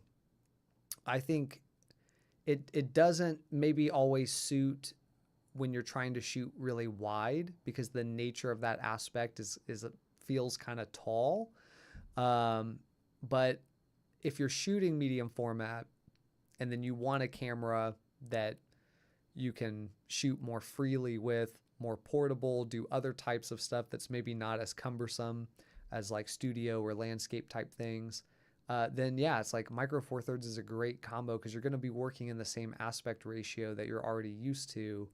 And to be honest, the Micro Four Thirds brands teaming up to make the mount the same, where you can just swap lens from Panasonic over to Olympus and, whatever. It's like really smart move. So that makes it even more accessible, especially if you've spent a bunch of money on a medium format system, to have a cheaper, lighter, more portable and more compatible, sort of secondary system. I think is really awesome. I really am excited to see where Olympus goes. I'm keeping my fingers crossed for them. I like channels that cover the process and some of the history, maybe not new gear, but using older gear. Yeah. I mean, I kind of feel the same way. I like the story. I like when a photographer takes you on a little trip and says, hey, this is what we're photographing today. Maybe they mention the camera, maybe they don't. And then they just go out and they film it and they take some pictures and they talk about what they're thinking as they're taking the photos, and they're showing examples. And then, maybe they come back afterwards and they start looking through the final results of some of the stuff they got. And that to me is so much more enjoyable than hearing about like specs and stuff. But at the same time, as someone who makes videos, that's a lot harder to do, and you do get less views, but it is more fun also to do. So it's like it's a little bit more challenging because you got to like film everything, and I'm a one-man show, so I'm like, here I am, guys. I'm like trying to film, which is why I mostly don't appear in those videos. But yeah, it's like it's a lot more fun to do, a little bit more challenging, a little bit more time consuming, but it can be fun to talk about gear from time to time too. And I think that's where like older gear becomes fun, because it's not, the stakes are lower. And there's also this realization that a lot of this older gear is not obsolete like brands want everyone to think. It's like, I was in the camera store the other day, and one of the guys there was like telling something about like, oh, warranties, no, you don't even need to buy a warranty, especially anything longer than 2 years, because we're not going to have the camera for more than 2 years. And I'm like, dang, they're swapping cameras every 2 years.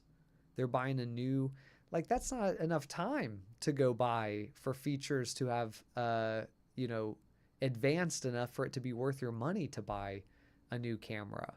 And at 2 years is enough time for you to not get quite enough on the resale of your old camera. So you are going to be paying a good chunk towards the new camera. It just doesn't make, to me, a lot of sense to be upgrading every 2 years. Now, maybe if you're a professional, it might make more sense. But even then, I would argue it doesn't, because you have professionals who are still shooting on like a Canon 5D SR. I mean, that's an old camera, but it's 50 megapixels.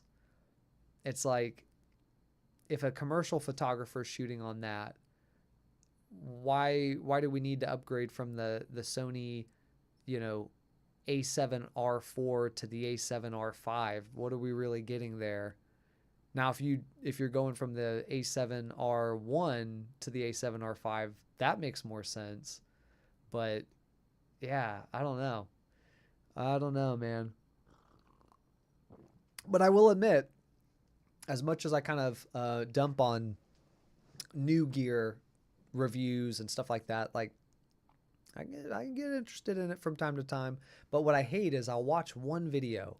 They'll be like, hey, this new Pentax camera came out. And I'll be like, oh, cool. I want to check it out, just see what's going on. What's the new trend? And you watch that one video, and then your whole feed becomes not even specifically for that camera you just watched, but it just becomes all gear and lens reviews. And you're like, man, I watched one video. Come on. I worked so hard to get my feed to be about the story of photography and the act of going out and shooting or critiquing photos. And then I watch one gear review, and now all of that's undone. I have to rebuild it all over again. It's like, oh, I get it. I'm sure advertisers are more interested in sponsoring a gear review video than a photo walk video. I'm sure that, you know, more money is to be made by YouTube to do that. But man, it's like, it's just not interesting to watch that all day. Yeah. I talked to a friend and they bought a 10 megapixel camera and he was shocked it took great photos. I think just a hesitance to look at older gear. Yeah. Or I think there is just a hesitance to look at older gear. Yeah. I mean, we're told like old gear sucks and it's outdated and it doesn't. And to be fair, like if you're looking at the E300, which is a phenomenal camera, I mean, it doesn't do video, right? If you needed video, that might be a deal breaker right there because it's not going to do it. You know, if you're looking for sports photography, yeah, you know, maybe the E300 isn't going to be fast enough. But at the same time, we were still shooting sports at the time that those kinds of cameras came out. Now, maybe the E300 wasn't the sports camera, but, you know, there's that, I think it's like 4 megapixel Canon, like flagship camera from 2004 or something like that. And it's like, that was a flagship camera at one point. What makes it not usable in today's world? So yeah, it's like some of that older gear. Some of my favorite shots were on the E300 and the E500, which I kind of consider to be the exact same camera since they have the same sensor and the end result looks identical. But yeah, it's like some of my absolute favorite photos were on those cameras. And when I have printed them and I've tested printing them in different sizes, from an 8x10 to what was it? It was like a 12x16, which I think they say the limit on 8 megapixels is 11x14. So I was like, okay, we'll go beyond that. We might have even done like a 24x16 to like really do a big one. I think I have a video on it on YouTube, but it's like I could not tell a difference. And that was the one that I AI upscaled and the original 8 megapixel, they looked the same. I looked over it so hard, and I had my friends that work at the film lab, we were looking at them. It was like, we cannot tell a difference between these two. So it was like, well, unless you're going dramatically large, it's not noticeable. So there's that. And I will also say with the E500, you know, a lot of folks will talk about like hit rate on autofocus, and it's like, I'm taking pictures with that thing. I'm never seeing out of focus shots that are more than just like a normal amount that you might miss. I don't notice any difference when I shot on the Sony A7 III full frame camera or on my medium format camera.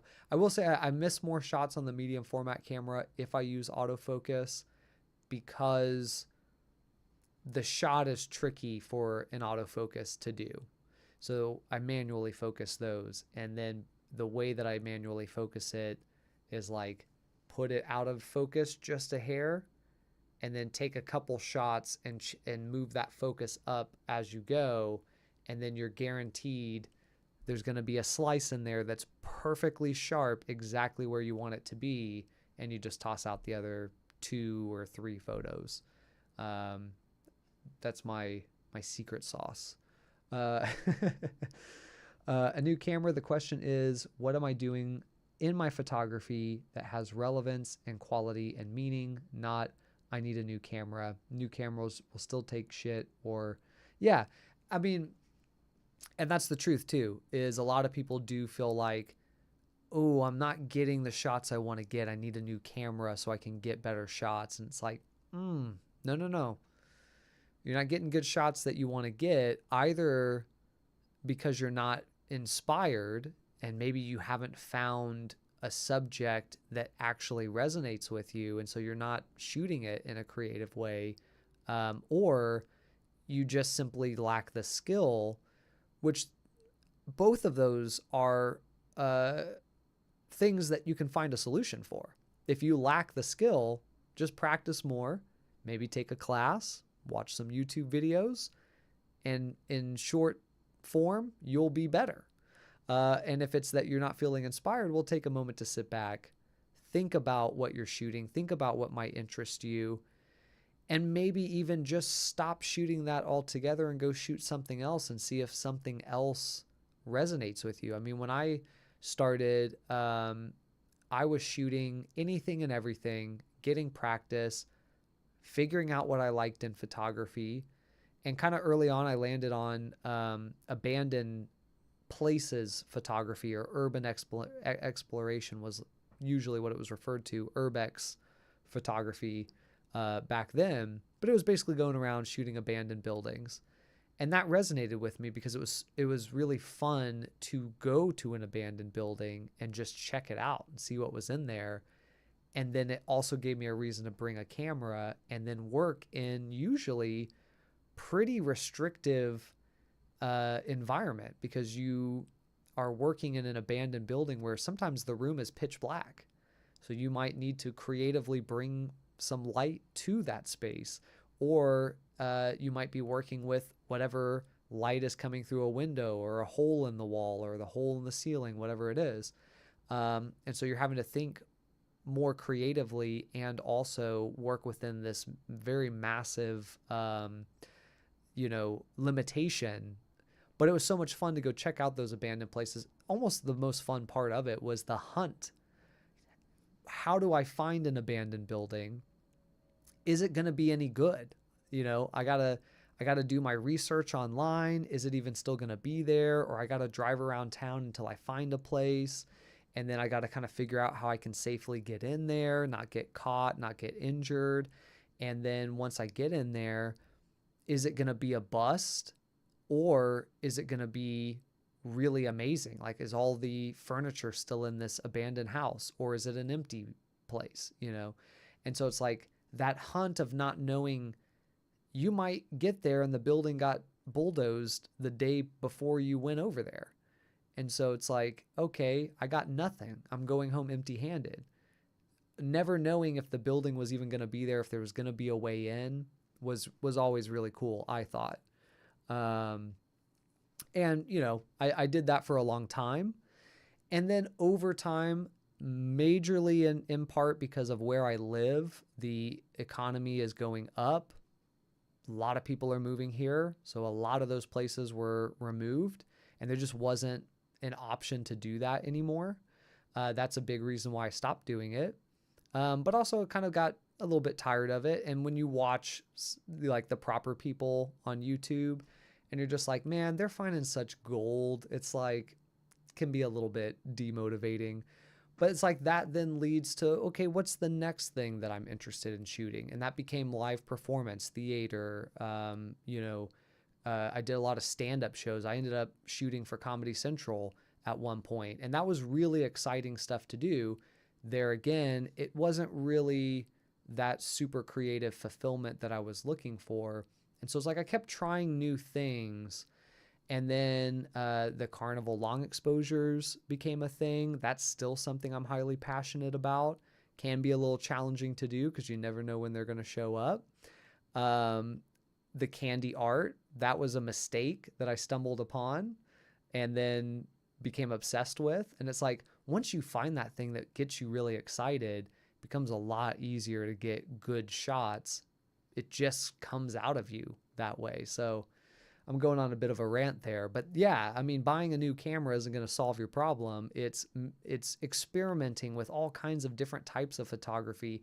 If you don't like it, you just toss it away. Or if you love it but grow out of it, again, move on to the next thing. Find that thing that's getting you so excited, and your pictures will dramatically improve just because of that alone. And in addition to that, you'll be able to get the practice you need to raise the skill, which, I'm preaching to, what do they call it? Preaching to the crowd, preaching to the choir, right? You guys already know all of this. We got some chats in here that I've missed. The Olympus E1 2004 5 megapixels, truly the most satisfying of the 4/3 DSLRs. It's the camera that I hold while lying in bed watching photography vids. Yeah, that's a camera that if you ask someone who's into older cameras, what's a camera that I should check out, I would say half the time, if not more, they're going to say the Olympus E1. Like, it's just, that's the camera. For Olympus, that's the camera. The E500, the E300, forget about it. It's all about the E1, which one day I will get my filthy hands on. But we'll see. I certainly have the lens to make that an easy acquisition, but I've gone back to it's so small I can't read it. Fill for a few projects using a zone focus, shutter, aperture, no assistance, with a light meter. Yeah, using a light meter, that's a really good example too. Removing some of the convenience of modern cameras and making yourself use external metering. Don't even use the in-camera metering, just use a light meter. That alone can teach you so much about photography. I had someone look at me with crazy eyes when I told them that I wanted to take my Mamiya medium format camera and set up a rig to do a wireless flash with it. They were like, what? Why would you do that? It's like, well, one, because we can, and it might be fun to try. But yeah, it's like, what will we learn by doing that we can then apply to other things, And I learned so much from that, and I felt very successful when it worked. So it was like a nice little boost to morale. Roberto, abandoned places are great, hard to find, and usually locked up. That is true, definitely on the hard to find, because at least when I was doing it back in the day, I kind of got in with the urban exploration community, at least here in Texas, and people are very tight-lipped about the places that they find, and for good reason, because if the word gets out and everyone knows where that place is, so many people are going to go there and graffiti it and ruin it. And they're going to go there and smash out windows and break things. And then the owner of the property is going to notice and lock that thing down. And so it makes sense. But that does make it hard to find those places because no one will tell you where they went. So it's like you have to get in really good with people to where they really trust you. And I often found that the best way to do that was if I knew someone was a photographer who was respectful of those kinds of places and who was actively doing abandoned stuff themselves, I would invite them to join me in a place that I had previously already been to that I knew was good. And I would take them there, and that would sort of say like, hey, I've now shown you a really good spot. maybe you're inclined to repay the favor, and maybe you know that I'm trustworthy and I'm not going to let the word out. And that mentality allowed me to see one of the best places that I ever personally got to go, which was an old Motorola factory that was massive. I went there probably about 5 times, never saw the entire thing. It was impossible. It was about 8 buildings. Each building was 4 stories tall with 2 levels of basements and tunnels connecting all of the buildings together. And then separate from that, they had a fab, because it was like where they were manufacturing computer chips and sensors and everything. And so, it was incredible on the inside, just amazing. One of the best places I ever got to go. But I only got to go there because the person trusted me enough, brought me there after I had brought him to a few of my spots. So that was the best way, I thought, to build community. But yeah, it's really hard to find those places, especially if you don't live in an area that had already a lot of infrastructure that's very old, and B, unfortunately, a little bit maybe economically stagnant or on the decline. Because it's like you need to go to a place that was once thriving and is now not thriving to be able to see that kind of stuff. And that's where like the proper people, these days they are making so much money, they're traveling the world to go to these places. But back in the day when they were first getting started, they were just riding around New England and the Rust Belt and that kind of like northern part of the United States. And that's obviously the oldest part of the United States, so it has the most infrastructure. And so anyway, another tangent. But yeah. Oh, okay. So I read that wrong. I've gone back to film for a few projects. Yes. And I think shooting film is a really great way to up your game, because you got to be careful. You don't want to waste a bunch of money. And you have far less conveniences in the camera. And I think that does make it better to where when you go back to a camera that does have those conveniences, you're more able to work well, I guess I could say. You're shooting at a higher level to where those conveniences are not, you're not handicapped, right? You're not relying on them. I can't get the shot without them. You're now using them to their full advantage. Long exposure carnival rides. Yeah, those, the long exposure carnival rides, I think are probably my favorite thing to shoot. I love doing the candy art, but the carnival long exposures are so much fun because I typically will go do them on a Monday when virtually no one is there at the carnival. And that is a downside because you got to have people riding the rides in order for those rides to move for the long exposure. But it works really well because you don't have a huge sea of people in your shot. And you can get these very isolated shots of essentially just the ride moving and there's no one standing around, which I think adds kind of like an eerie element to it. I don't know. I love that. But in addition to that, because you're the only guy there, the carnival workers will strike up conversations with you because they'll see the camera. They'll see this setup that looks weird. It looks different than what they would normally see. And so they're like, oh, what are you doing? And it's like you get to talk to people who, sometimes they can be a little odd, but most of the time they are so friendly. They're funny, they're excited, and then maybe you get a photo of them and they're like gung-ho. You would think that they might be like, oh, you can't shoot here, but it's not at all. It's like they're jazzed to have you, shooting there. And then you get these great uninterrupted shots of everything that you want without people in the way. Now, there does come a time where you might want some people in the shot, and then that's when you go on like a Friday night, a Saturday night, and you can get a ton of people if that's what you're looking for. But yeah, the peacefulness, sometimes it can be a little hard on the feet. Got to have good shoes, good insole, because you're going to be standing for like 40 minutes to an hour just to shoot one ride. And then if you don't nail it, got to shoot it again. Got to go, man. Thank you. First time I've ever participated in one of these. Nice. Anyway, there's a shot I've got to get today, and timing is everything. Hey, good luck getting that shot. I know you'll get it. I've been enjoying seeing your stuff on Instagram. And yeah, thanks for jumping in here and joining. I'm glad you got to catch this one because I know last time you caught it after it was live. So that's awesome.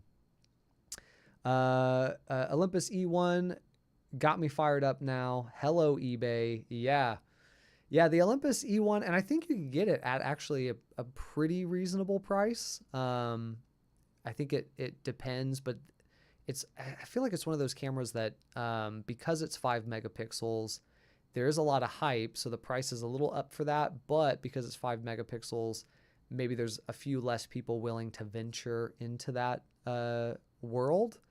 But actually, Tape Collector, who joined our chat here, and whose channel you should certainly check out, very cool concept for concert videos.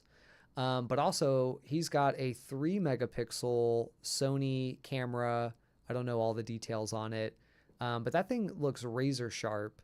So it's like, it isn't really about the megapixels. That is a part of it, certainly. It's a big part of it, even. But it's not just the megapixels that make something sharp. And definitely the Olympus 4/3 glass, the kit stuff is actually not bad, but if you venture out of the kit stuff into the slightly better lenses, I mean, they're just some of the sharpest lens ever. I mean, it's insane, especially for micro 4/3. It's like, dang, they really nailed it.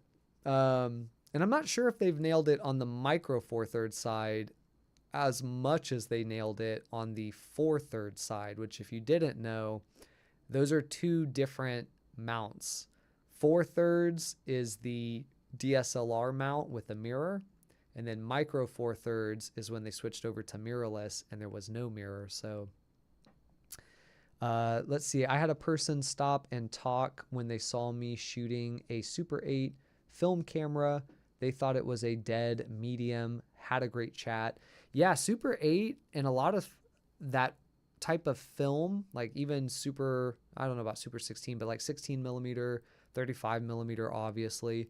But a lot of those have made a big comeback, which is to some extent a little bit surprising, because it takes a lot more to develop them and the time frame and the cost. But yeah, people are having a lot of fun with that. I mean, Kodak didn't make a $5,000 Super 8 camera for no reason. Now, I would say that's way too expensive by a long shot, and I think they might have failed in that project, but they did it because there is interest in Super 8. They just maybe missed the mark a little bit on the price, and then some of the features too. Like Petapixel did that review of that Kodak Super 8, and it's like, the fact that they put the tripod mount off center from the lens makes it not work with accessories that are common for film projects. It's like, that's an oversight, but that's for another time. And actually, yeah, Tape Collector probably knows quite a bit about Super 8, and some of the VHS, mini DV, mini DVD, all that stuff. So he'd be a great resource too to check out. And I'd love to see y'all Super 8 footage. So if you're posting it somewhere, let me know. I'd love to take a look. I've got a Bauer 10E Royal Macro Super 8 that I'm about to shoot with.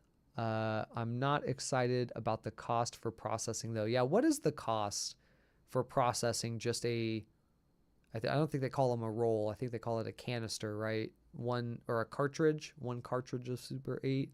What is that expected cost supposed to be? The new Kodak Super 8 4K, haha, no way. Yeah, definitely. I mean, yeah, I think it's like $5,000 even. And the digital component was interesting, but I had thought that the SD card, which is just for the audio, which is awesome that's in there because you can get professional sounding audio and then Super 8 film. And I think that's really cool. But that being said, I also thought that you could record digitally the video to the SD card also. And so you could shoot both digital and Super 8 in the same camera. And I don't think that is how it works. So it's just a Super 8 camera for $5,000. Arguably, I feel like you could just go online and buy a quality Super 8 used film camera and just do some workarounds if you wanted some of those other features. But what do I know? I'm not the target audience there, so maybe I'm just maybe I just don't know. 4/3 is great, but so expensive for a dead system, I guess. Yeah, I would say it is a little bit surprising. A lot of people will admit, like, the fact that the lens are still pretty expensive for that system, and it is obviously a dead system. And so it is a good bit of money. Like, the cameras themselves can be kind of cheap, especially if you go for like an E500. You can get those for probably like $50, $40 if you're like really looking for one, at least last time I looked. But the lens are going to be a couple $100. Now, I will say, let's take the 14 to 54 millimeter lens. That thing is dangerously sharp. And yes, it's going to cost a couple $100, but you will not be disappointed in that lens. That is a optically superior lens. And they have an even sharper version, which I think is the 12 to 60. If Loser was still in here, he would tell us, because he has that lens. And it's even sharper, even more expensive. But yeah, it's like the lens do cost a lot, but they didn't mess around when they made those lens. But yeah, it is a lot for a dead system for sure.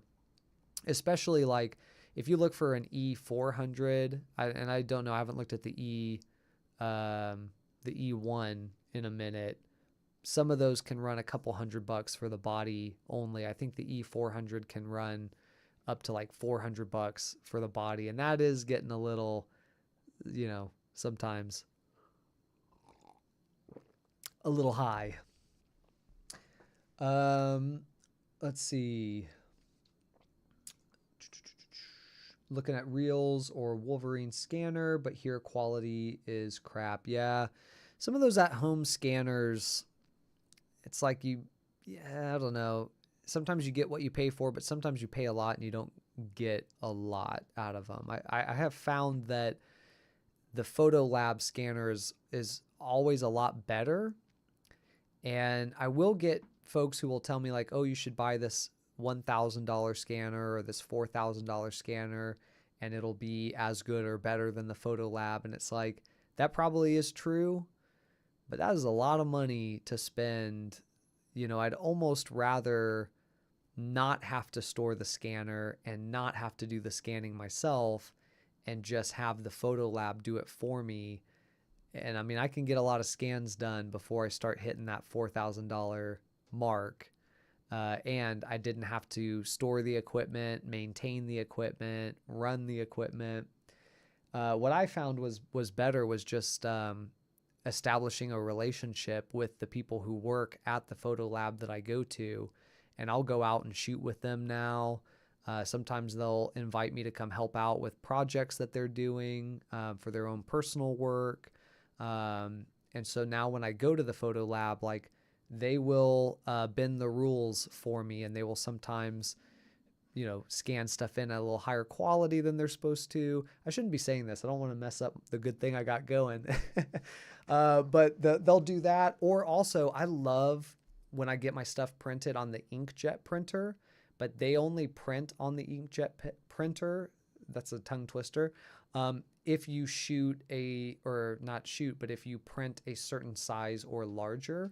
Sometimes when I shoot or when I'm printing a photograph that's smaller than the minimum, I'll just write in the notes, print on the inkjet, please. And then they'll do it for me, even though they're not supposed to. So I would say just pick a photo lab that does a good job and become best friends. Go in and compliment them every time that you see them. Ask them about what projects they're working on, take an interest in them, and then get some actual friends out of it. But the benefit too is that they will be willing to do a little bit more for you than maybe they would for someone else. Hopefully they don't watch this and hate me for that, but it is what it is. I will say some of the projects I've helped them out with, and they've helped me out with some of mine, have just been awesome. So it's like that also just pays. Let's see. I found this one called Negative Land that will process and scan 4K for $75, 2K for $55. I think Pro 8mm has an all-in-one package for like $120. Dang, so that would be, let's say 4K, $75. That's for like 3 minutes of footage, because that's just for one cartridge. That is a lot of money. But actually though, if you're shooting medium format, I got the Mamiya 645 Pro. I get 15 shots.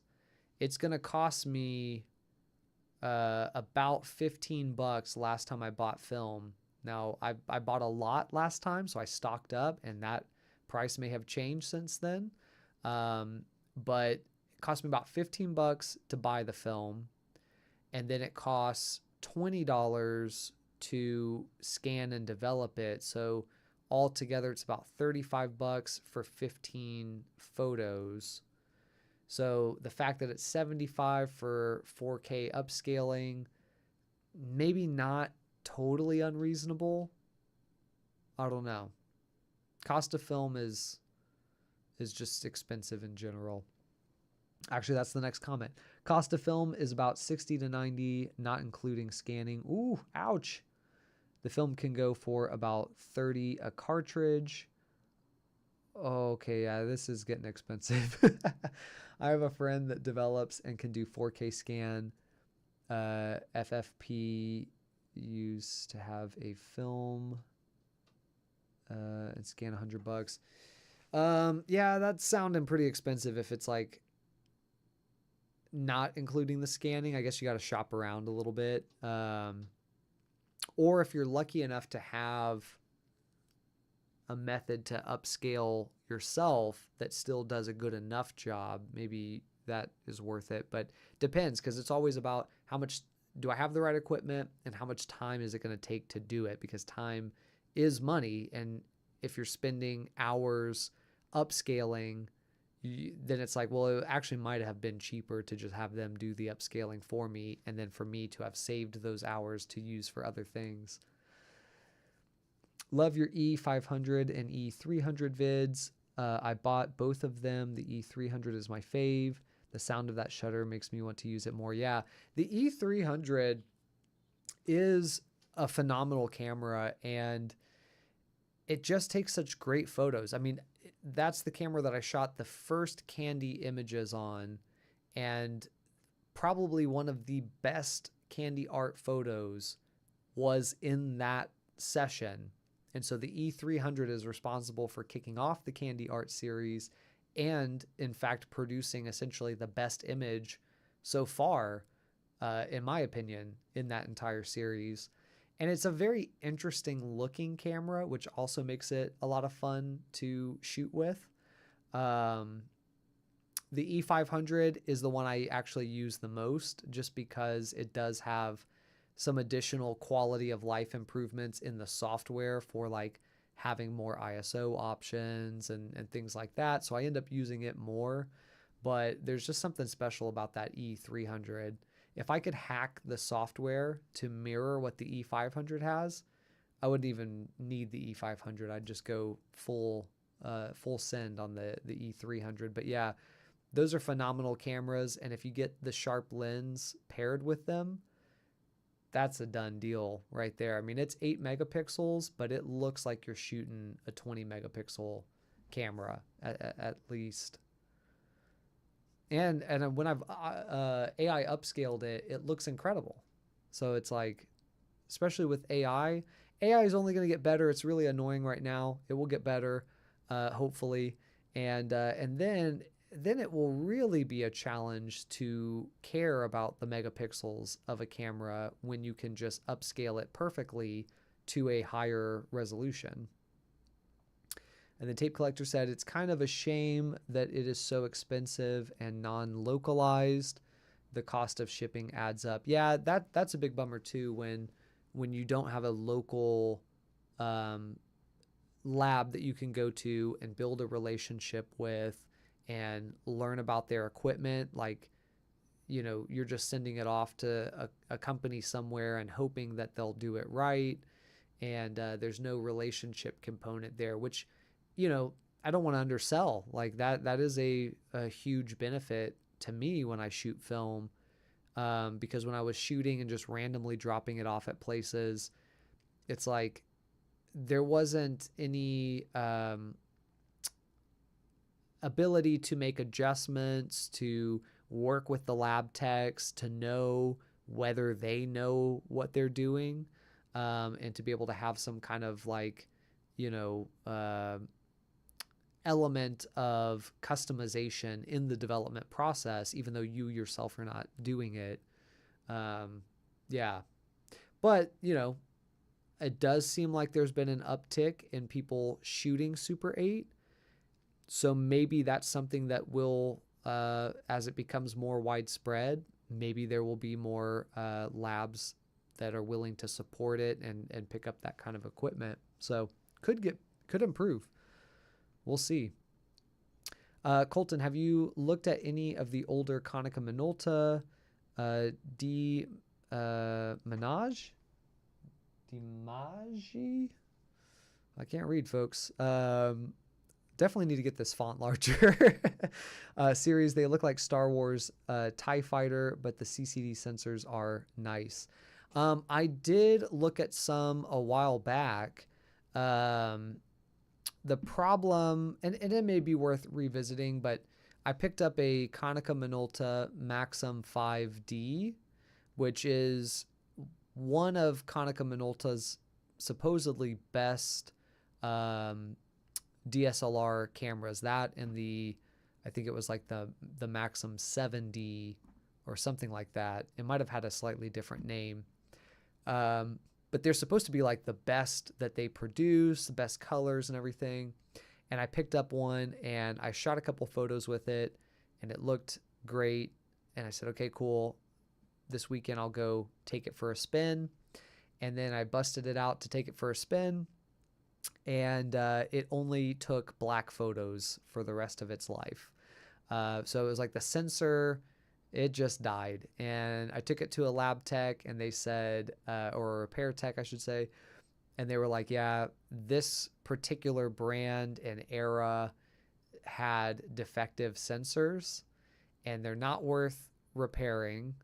And the best thing would just be to buy a different body, but then most likely it's really just a matter of time before that one also dies. It's just it's kind of like the capacitor plague in like the 90s, where you had a lot of like really rare Apple computers, but the capacitors will bleed the acidic, whatever's in a capacitor, and it'll just like fry the motherboard and destroy the computer. So a lot of times collectors will go in and replace the capacitor caps in those collectible, like, Mac SEs or old Macintosh computers. It's kind of the same thing, it sounds like. It's like that batch of sensors that Konica had just didn't hold up. Now, the one that you referenced might not be part of that. So it would be worth looking into. And I am a bit sold on the TIE Fighter component of the camera, because that sounds really interesting. And I love a good, weird looking camera. Regardless of how it shoots, if it looks weird, I'm kind of down for it. So yeah, that would be really awesome to maybe take a peek at. I need to do the Olympus E1, maybe check out this Konica Minolta. I really need to get my filthy hands on a Pentax Q7 or Q10. because they just look so cool. Those would be fun to whip out at a party. But yeah. Cool. Well, I know we talked about the Montana trip, Yellowstone. There is a video that's going to come out here in hopefully this weekend. I'm going to see how quickly I can get my butt in motion on compiling all of the photos and the footage and everything from this trip that I only got back from one day ago. I'm going to see if I can get a video out this weekend. That might be a tall order, but if so, it should be a really nice trip. Earlier in this video, we looked at some of the photos, just to select a couple teasers from the trip, and the colors are amazing. The landscape's amazing. So I think it's going to make for a really nice video. So I'll try to get that out this weekend. And then I am also planning at the end of the month too, to release a kind of new maybe series where at the end of each month I'll go back and review photos that I took over the course of the month, even if they were photos that didn't end up in any particular video, because I think there's a lot of photos I shoot that just never make it into a video, but they also don't end up getting posted on Instagram because Instagram's so specific now for what I post there. So I think this will be a good way for me to be able to show some of the photos that just aren't getting seen, which would be really cool. So that'll be a series I'll try. Would definitely love y'all's feedback when that comes out. And of course, when the Yellowstone one comes out. If you guys haven't seen, I also did a Olympus photo walk, which just went out last weekend, which I think has a really cool set of photos for just randomly going out and walking in. But it was the first one of the year since the heat of the summer has finally started to die down. So I was really proud of that one. I'm looking forward to knocking out a bunch of photo walks here in the next couple months while the air is more pleasant. And actually, Tape Collector and I maybe have some light unofficial plans to go out and do some kind of photo walk here in Austin, and maybe have some, interesting video component there, interesting photo component. So that should be fun. Maybe we'll go downtown, since I don't go downtown for photo stuff a whole lot. But Tape Collector says good night. Good night to you, Tape Collector. Do you have a live chat schedule? So I don't. I did the first sort of like live stream test in July, and I intended to start doing them regularly, and then just never got around to doing it. So this is the first one. But I would like to figure out maybe a loose schedule.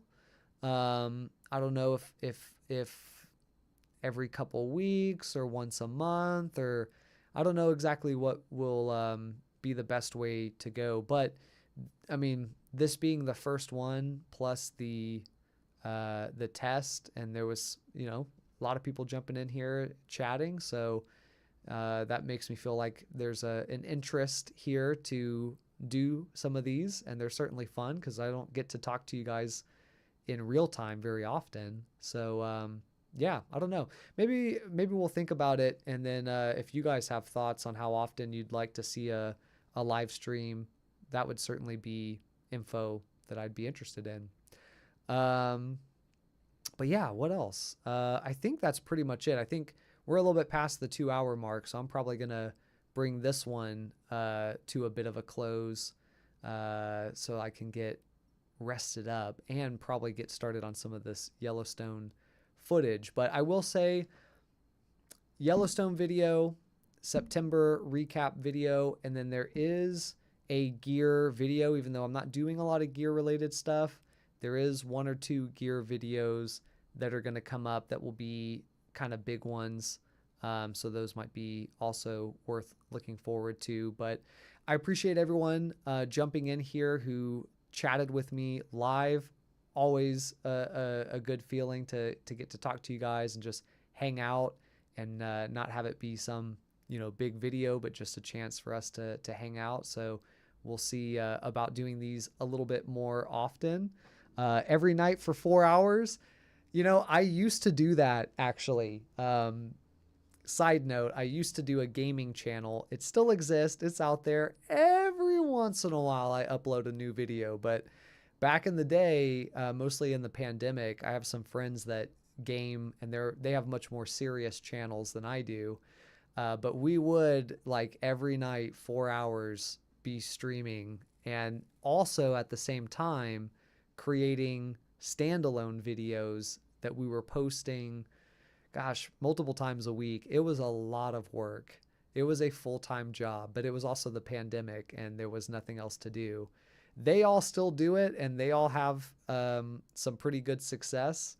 And I just play with them from time to time now because I don't have the energy for that. But I used to do it. I used to actually do the 4 hour every day, just about. But yeah, thank you guys for jumping in here. If you saw it live, thank you for watching. Thank you for chatting with me and keeping me from being lonely. And if you've been watching this and it's the pre-recorded one or it's the recording after the fact, like I said at the beginning, feel free to throw in comments if you have thoughts on things, if you have tidbits that you want to share as well. I'll go back and respond to any comments that we get after the fact. Because those are just as valid as the ones that we get here in the live component. I'll probably also start a dedicated playlist on the channel page that's just for the past lives of all of these. So if anyone ever wanted to go back and I don't know why someone would want to rewatch a 2.5 hour stream, but if you did, then I'll make those easily available. Or for anyone who maybe, obviously, if you missed it and you still wanted to watch it, then it'll be a little easier to get to. But some big things in the works in the coming months, and then some really big things in the months after that that we'll talk about in the future at some point. But thank you all.